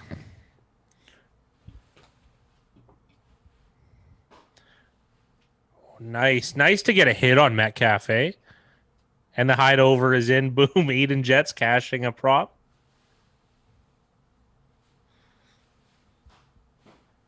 Yeah, I'm agreeing with you. A bubble screen of Metcalf isn't... that wouldn't be how I would do it. Lockett's even better to... They don't have a guy that's really good for those. Greg Olsen injured, of course.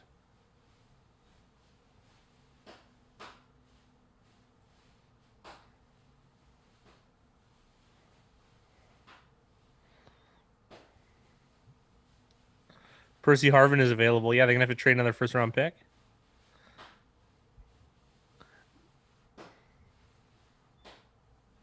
Metcalf needs a running start, too.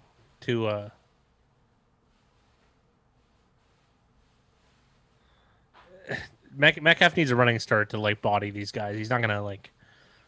I don't know what the term would be. They don't even have a running back who's really good for, like, a screen. Trying to think. DJ Dallas is probably the best one. That's hilarious to think of.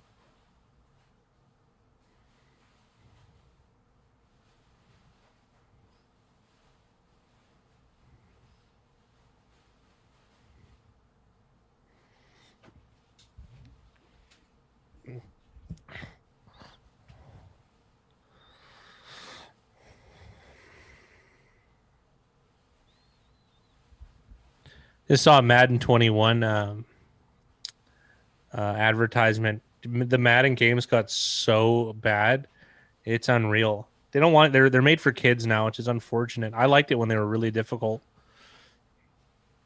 I had my ultimate Madden team. I had a defense that allowed negative yardage on all Madden. It was very difficult, but I had to play each game. I only cared about having a good defense. I didn't spend any money on or any draft capital, money on free agency on wide receivers, quarterbacks. I would just load up on D-line, get the best ones available in the game.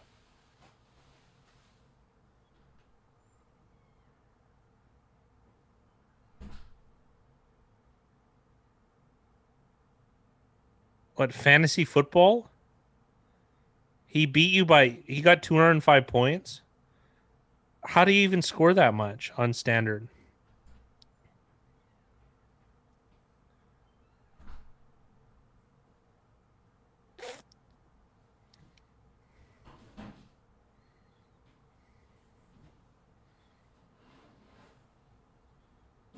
Oh, it's got to be PPR, right? Yeah, that's a loaded team right there.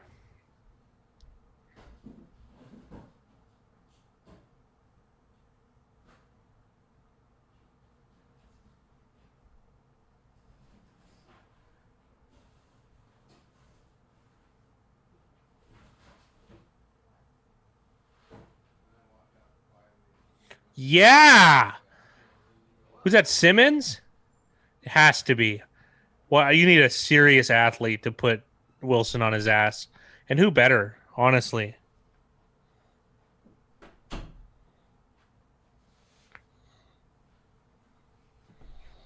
Yeah, it's tough. You have to draft McCaffrey number one. Big third down. I don't want him to play this soft BS defense though, like where they just play this soft zone and then they get picked apart. Just go for it again. Be aggressive. I'd rather give him no time than get burned. They have too many guys down at the bottom of the screen though. Yes, good job. Did we get a 3-and-out, boys?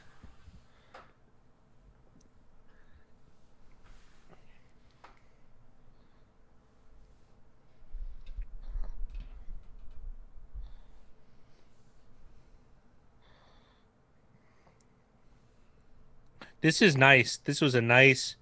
Oh, it's not a 3-and-out, but it's turnover. I mean, they're forcing a punt. There you go. Took me a while. That was almost a block. That was very close.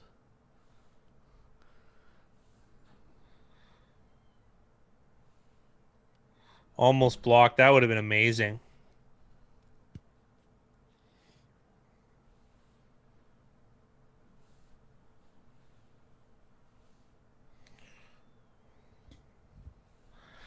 They get a touchdown and 2 points. The cover is pretty safe.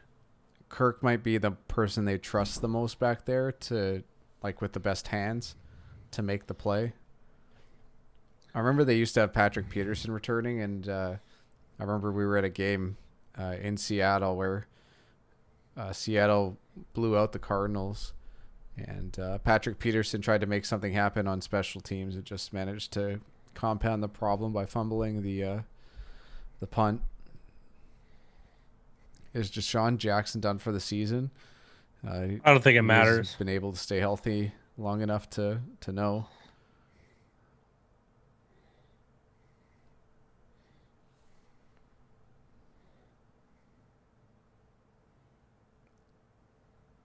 That looks like grounding. I was just gonna say that's pretty damn close. Was he in the end zone when that happened? I don't know. I don't think he was quite in the.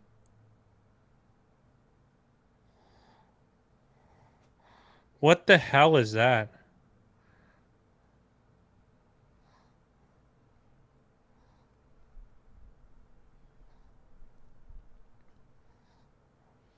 That was supposed to be a tight end screen, but this is one of those things where, like, if you loft it up over Adam's head, you can get it done. But, like, he screwed up there, and it was really damn close to being in the end zone.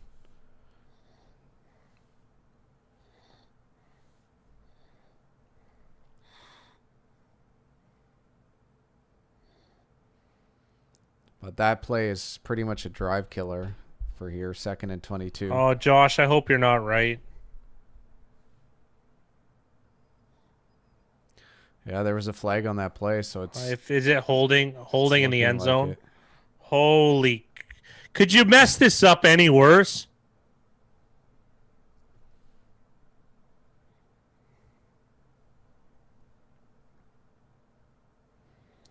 You couldn't do any worse on these two plays. What is he? Is that even in the end zone?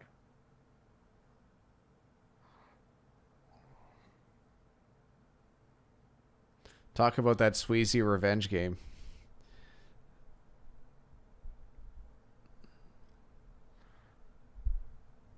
Yeah, Vegas is too good. Hey, Corey. OT back in play.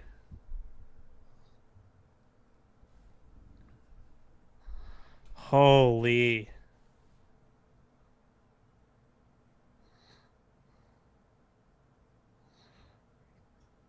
I'm not sure, Eric. I don't have the any over-under data. But what's the average score this year? It's been 51 points, I think. I think it's 51. Or is it 53? I think it's 51. That was so disappointing. Incognito's coming back for the Raiders. Incognito is a pretty key player for the Raiders offense, to be honest. Yeah.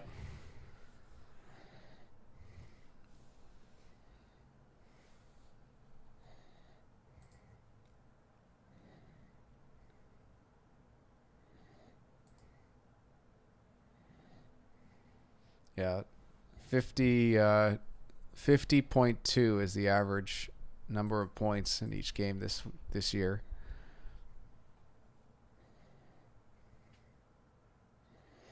Yeah, not quite the 9-minute drive I ordered.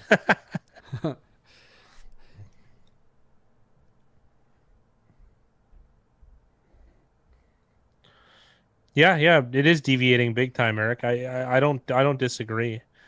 We haven't, like, we say this a lot, and it's just there's been so much demand. This will be the first thing on the docket that we do in the off season is get a good grip on over unders. I have a whole variety of ideas on how to tackle this problem. So pretty much this is our process. I'll have a bunch of crazy ideas. Big Rye will have to reel them in, and then Big Rye will come with a plan for us to do them. That's what'll happen. So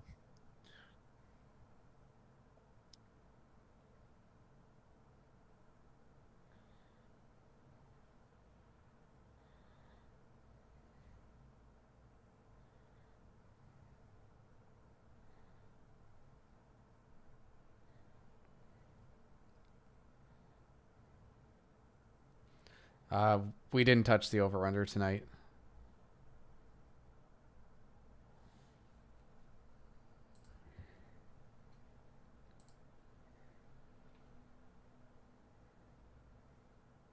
Like, we need a 3 and out here.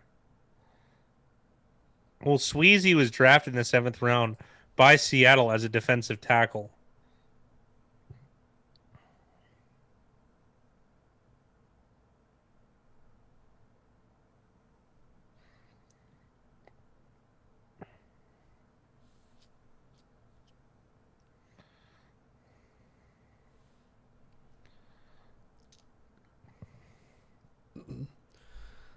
That's been, at least in my head, the third mistake that Murray's made tonight. Dropping back so far, not getting that pass off in time, and then just essentially throwing it into the dirt. Just not a smart play. What was 69 doing?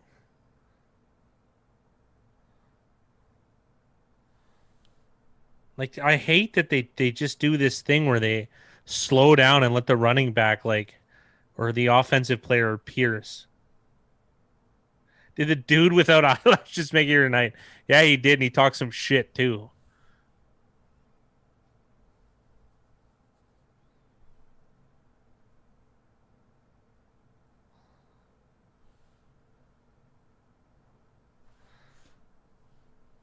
Offensive lineman got rolled up on.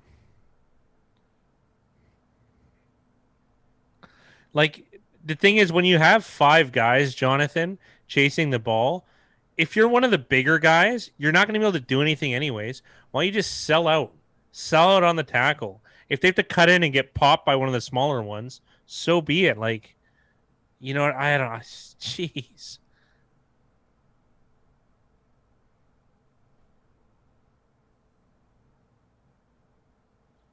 I don't know who that is, Eric, but all right.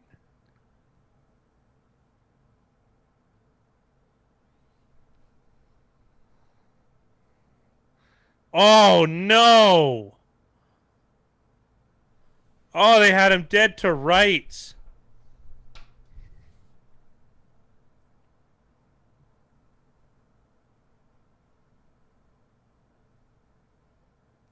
Yeah, Mickey Hill's got a good point. How much of a problem do you have to be if you need Richie Incognito and Vontez Burfict to get you to slow down? You know her by her real name? Is it Danielle Bergoli?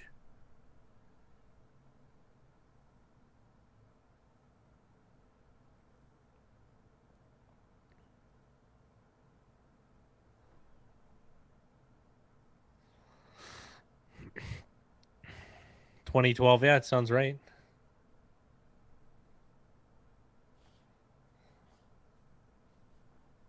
It is Danielle Bergoli. All right.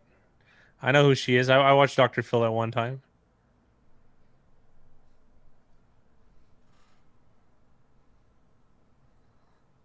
Richie is awesome. He's one of the best guards in the league, in my opinion. He's a mean. You have to be an asshole to be a good old lineman, in my opinion. And Richie embodies that. He's a mean bully. Who doesn't like that, though? It looks like the play clock might have ran out, but looks like they gave him that play. Yeah, we're on the Colts, Eric. We already bet on them. This is a 3rd and 4. What are the honest chances of them stopping Russell? 30%? It's what it feels like, honestly. On this play? Yeah. Yeah, I'd say 30, 35. Yeah, to stop them, yeah.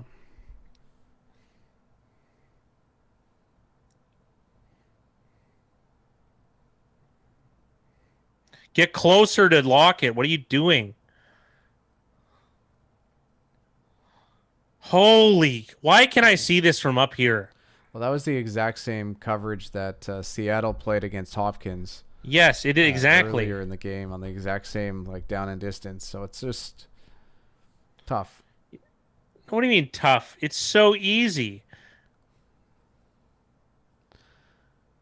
Well, it's the same thing too. Arizona brought all the pressure, and for some reason, they're still the corner's 10 yards off the ball when he's got to get the ball out of his hands quick. Because if an all-out blitz doesn't get to Wilson and he beats you long, like, so be it. Yeah, exactly. That's what I was just gonna say. What difference does it make? You can't handle a really long drive anyways. That was blocked up excellently by Seattle. They were able to pick up 9 on that first down run.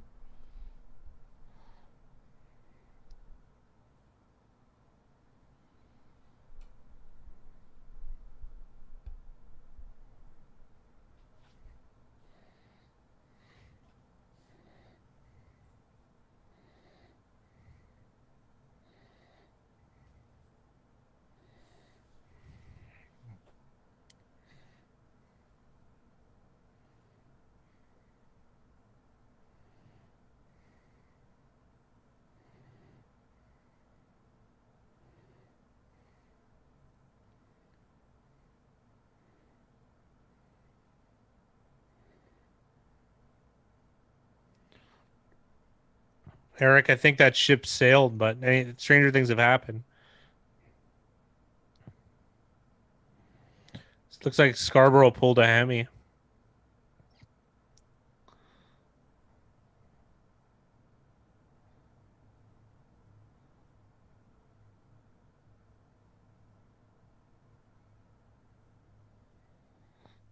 Yes, it is 3rd and 1. Had to get confirmation from Joe Buck.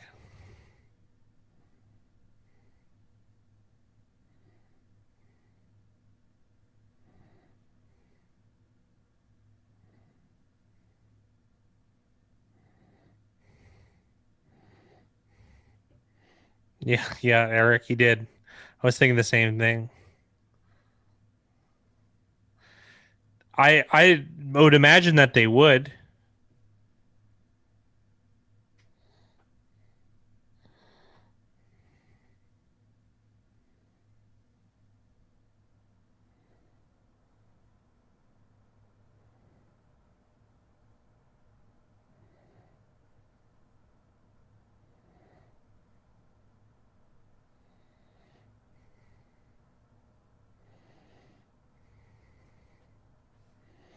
Dylan does a drive-by, empties a clip in the house, and bounces. Yeah, he Cards are plus 512. Really?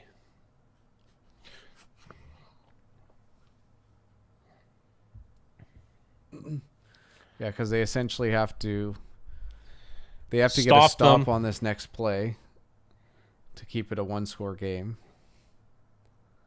or to help at least keep it a 1-score game. Seattle is very likely coming away with points on this drive to either put them up 8 or 2 scores, and then the Cardinals would have to score quick, Seven. get They're a up 4 right stop, now. and score 7. Sorry, so they'd either have to score, stop, score really quickly, score, stop, or score late and then get the onside kick and score again. It's just not looking great for the Cardinals.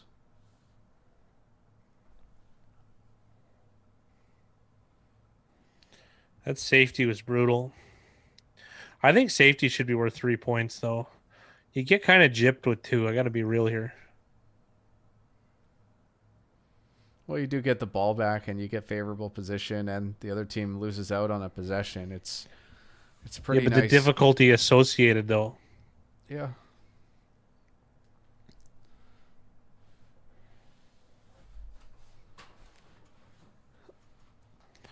Bo Scarborough doing his best Oh. Jean-Claude Van Damme.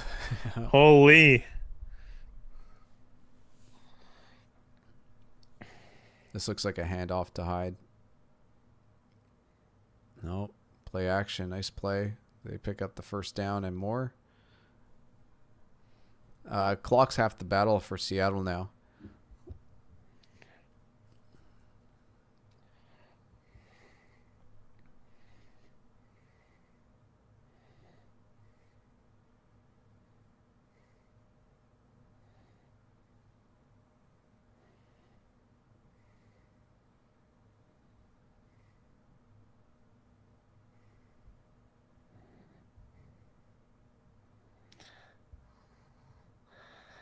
I don't think that works, Eric. I got to be real, but I mean, hey, give it a go. There's no such thing as a safe weekend parlay.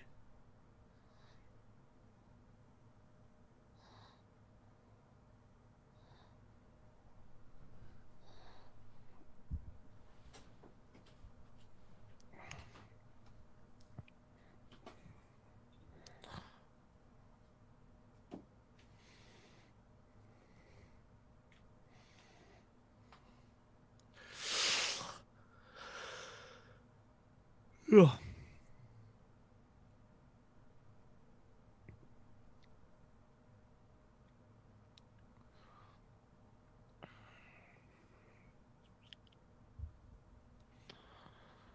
DK looks scary at the top. Oh, please, please. They got it.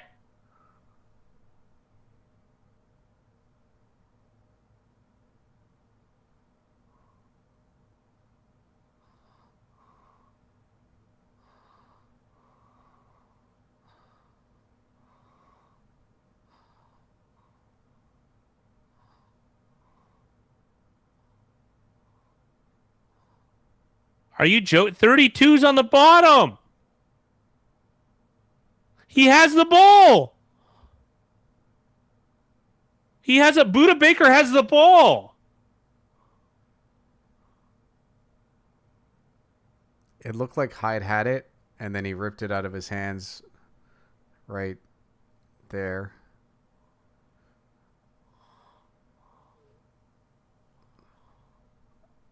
So I guess I it don't just know. depends if they consider Hyde had possession back. But it looks like they marked him down. I hate when they mark people down in fumbles. I don't know how you can overturn this though. Either way, it was definitely a good play for Arizona.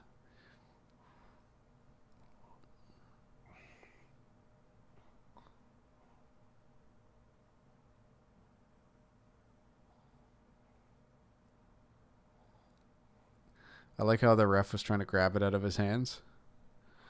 Well, because he's pissed at the result of that. But what if 44 had it? You know what I mean? Like he ripped it out of 44's hands and he was down. I don't know. I don't know anymore.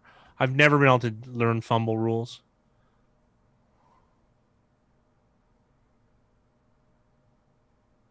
Like it sure looks like Hyde has it there and he's down, but then it's pretty clear here that it gets ripped out of his hands by Baker.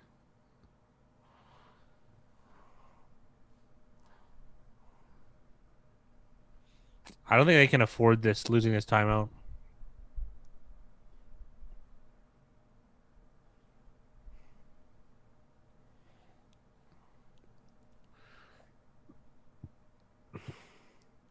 Eric, you'd be paying juice both ways plus doing a parlay, so it's not a good idea. Math doesn't make sense.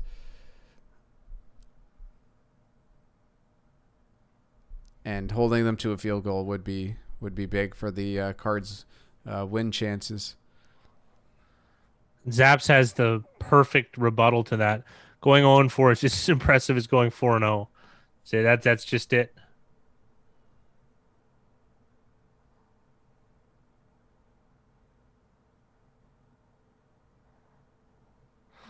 I sat Hyde in all formats. Surprised I did that. Chose Mark Ingram in a lot of those games. Unfortunate.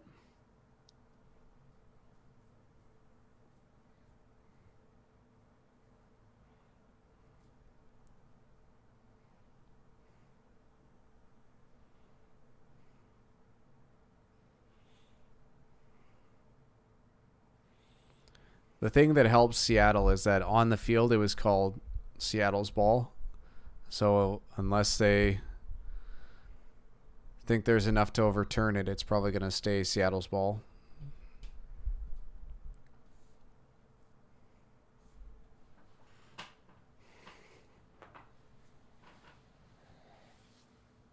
I like that trade, Zaps. That would be my opinion.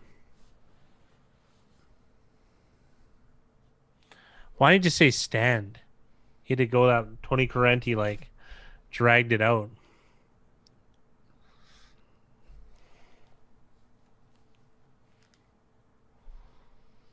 If you find a lot of value, then there isn't, and you're using proper bankroll strategy, but it's hard to find a lot of value where it's too many.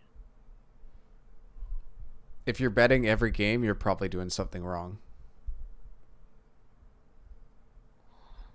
Yeah, I agree, Jonathan. Like, come on. What's the play call here? It's a draw. Because you want the clock to move. You want Arizona to use a timeout. Yeah, I agree. That looked like a false start. Big time false start.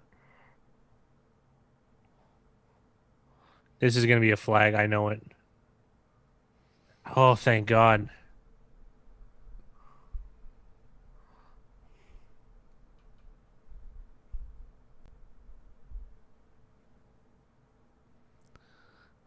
He did hit him in the helmet, too. So it's a fortunate break for the Cardinals. They got lucky because of the angle that the ref had.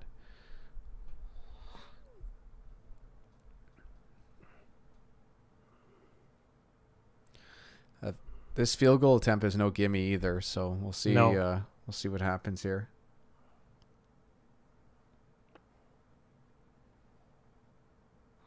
Oh, that's good. He gets it. Just need a touchdown. That's not unreasonable. We have a league MVP candidate against a bad defense. This is not unreasonable. He hasn't had a good game. This is a good time to redeem it. And it's pretty much going to be just worse than a coin flip that I think they score a touchdown on this next drive. So it'll be interesting to see if they can pull it off. Well, Eric, they still have to go for 2 to win, though, you know? Actually, plus 136 that they score. Oh, that's not that bad.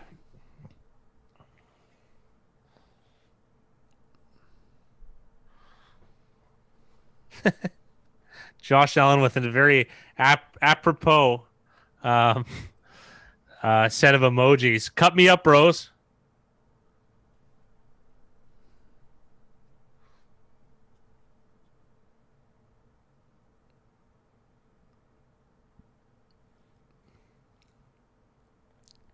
The Cardinals had a bad return earlier. They're going to be forced to bring this one out. If he hit that with authority, he had a nice window.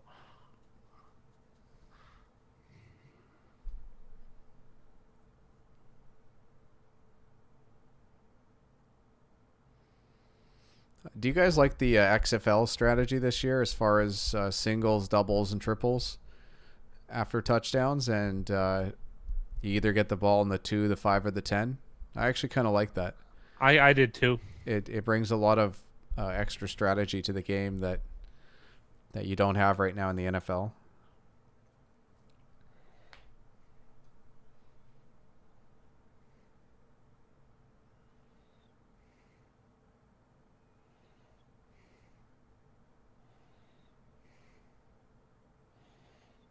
That's how you do it. What a pro.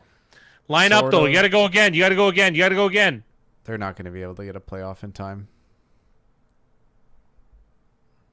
They did. There you go. Sorry, I like that. I was happy with that.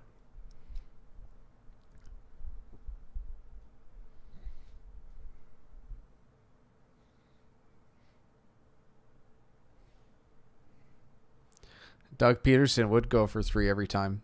Steelers would probably go for 3 every time too. They slowed down on that.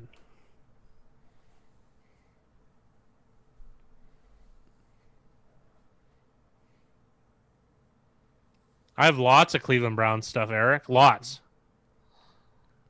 I'd say 6 hats, 3 T-shirts, 4 jerseys, a jacket. No toque, though. Or beanie, as you guys call it. Yeah, the XFL is scheduled to come back, I think, in 2 years. I think it was 2022. Yeah. Arizona is now plus 111 at 6.5. Plus 104. So people are coming down hard on the Cards.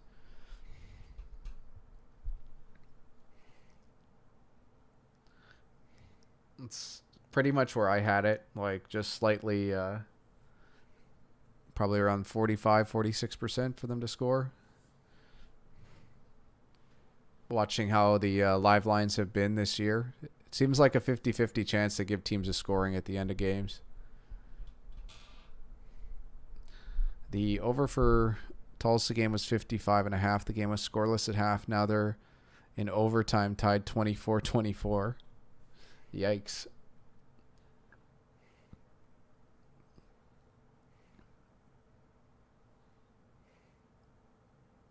Probably because of their miracle last week. I'm sure that plays into bettors' minds. It's like, oh, the Cardinals have a chance to hit a Hail Mary pass if it comes to it. Yeah. A lot of believers were born. That's true.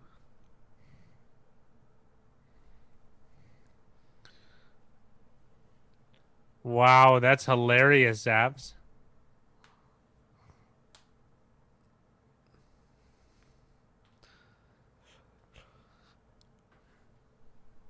What's a PAL league?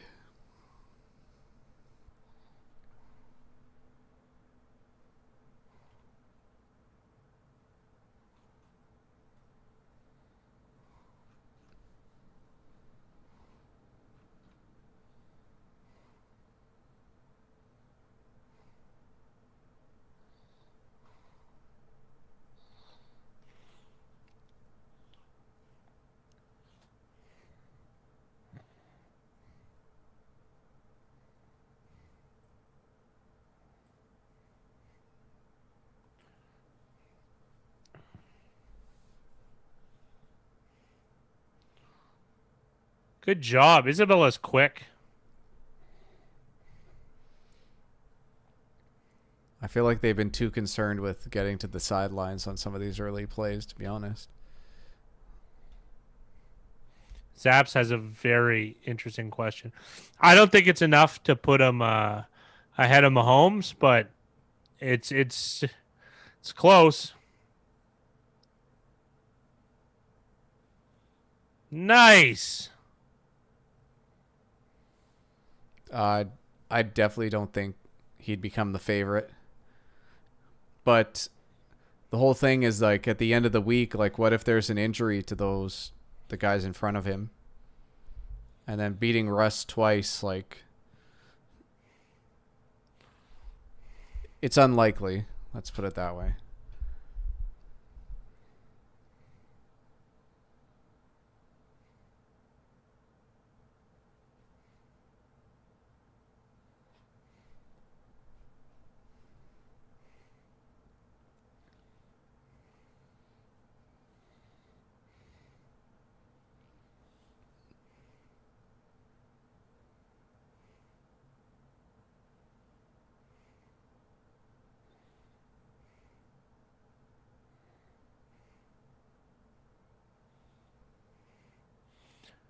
That was awesome. What a pro. What a pro. They still got 2 timeouts, boys. You relax here. What a run. I had doubts about Kingsbury, but I'm sorry. These are Big Rye. These are beautiful 2-minute drills. 2-minute drills. These are beautiful. What they're doing. They don't even have to it doesn't matter what happens. I'm still impressed. Yeah. Perfect. Finally, buddy. They knew how to do that 5 minutes ago. This drive feels very college football-esque as far as play calling is concerned, but it's like a nice change of pace. Like Seattle seems like they're kind of on their heels as far as like defensive play calling is concerned, and being able to get play calls in on time and let guys know what they're doing.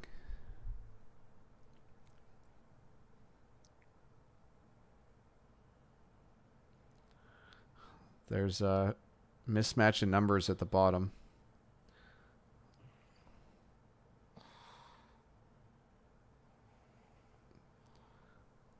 was I don't dangerous. know.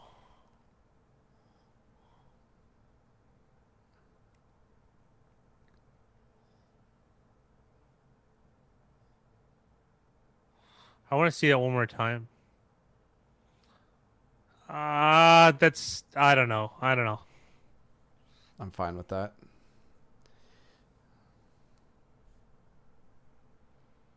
Diggs did make contact with Fitzgerald before the ball got there, but like Diggs was in play to make a play on the ball, so Yeah, they're gonna have to get. This is third down.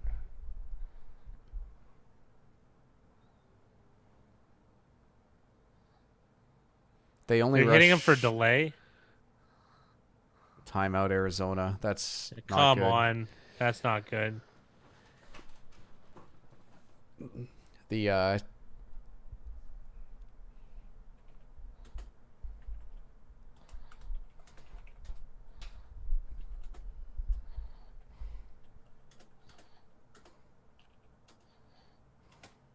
that's crazy, Zaps.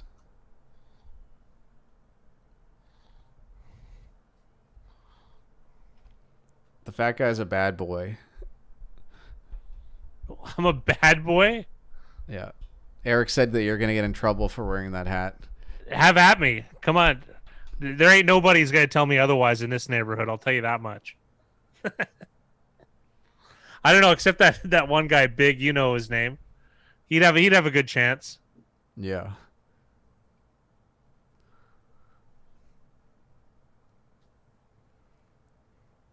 Now Seattle took a timeout. I don't like that either What? because like there's a chance that Seattle gets this ball back. I praised the 2-minute drill, and then this snafu happens.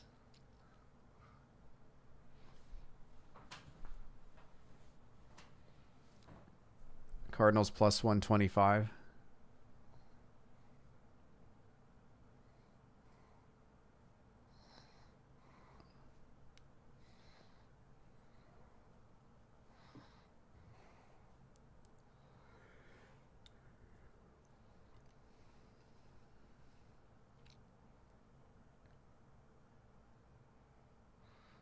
Oh, Eddie, I didn't know.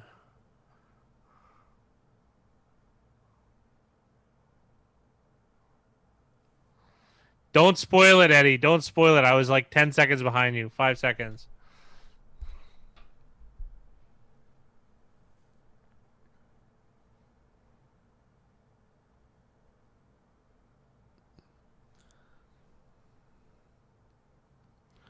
Just watching Isabella come out No of his problem, route, man. he's so fast, but like you got to have better ball skills than that.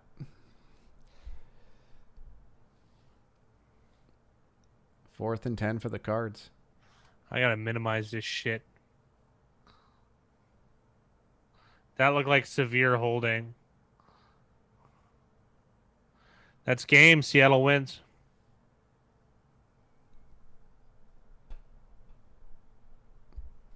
What an odd game is right.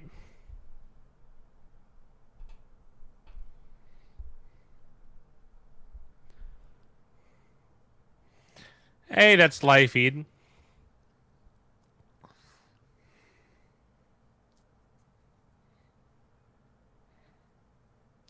That was a brutal hold.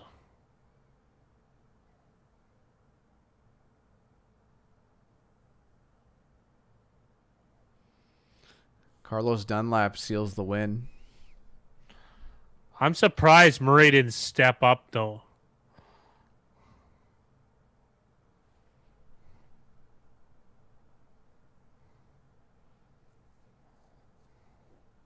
It was a good game, unlike the Bears' offense on Monday night.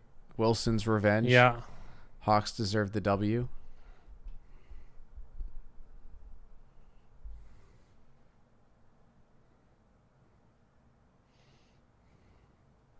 Prop came in, so no harm done. When it's over, 56 go under. Josh Allen's 1-0 in the contest.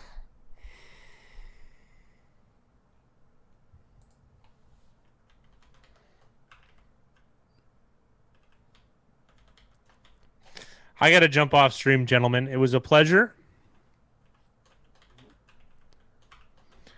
Hopefully there'll be some more Thursdays in our future. And I'm going to update the standings, guys, so jump on BigRyanTheFatGuy.com in case you weren't sure which side you were on to check. Otherwise, you guys all have a good night. We will see you on Sunday. Cheers, Jeff.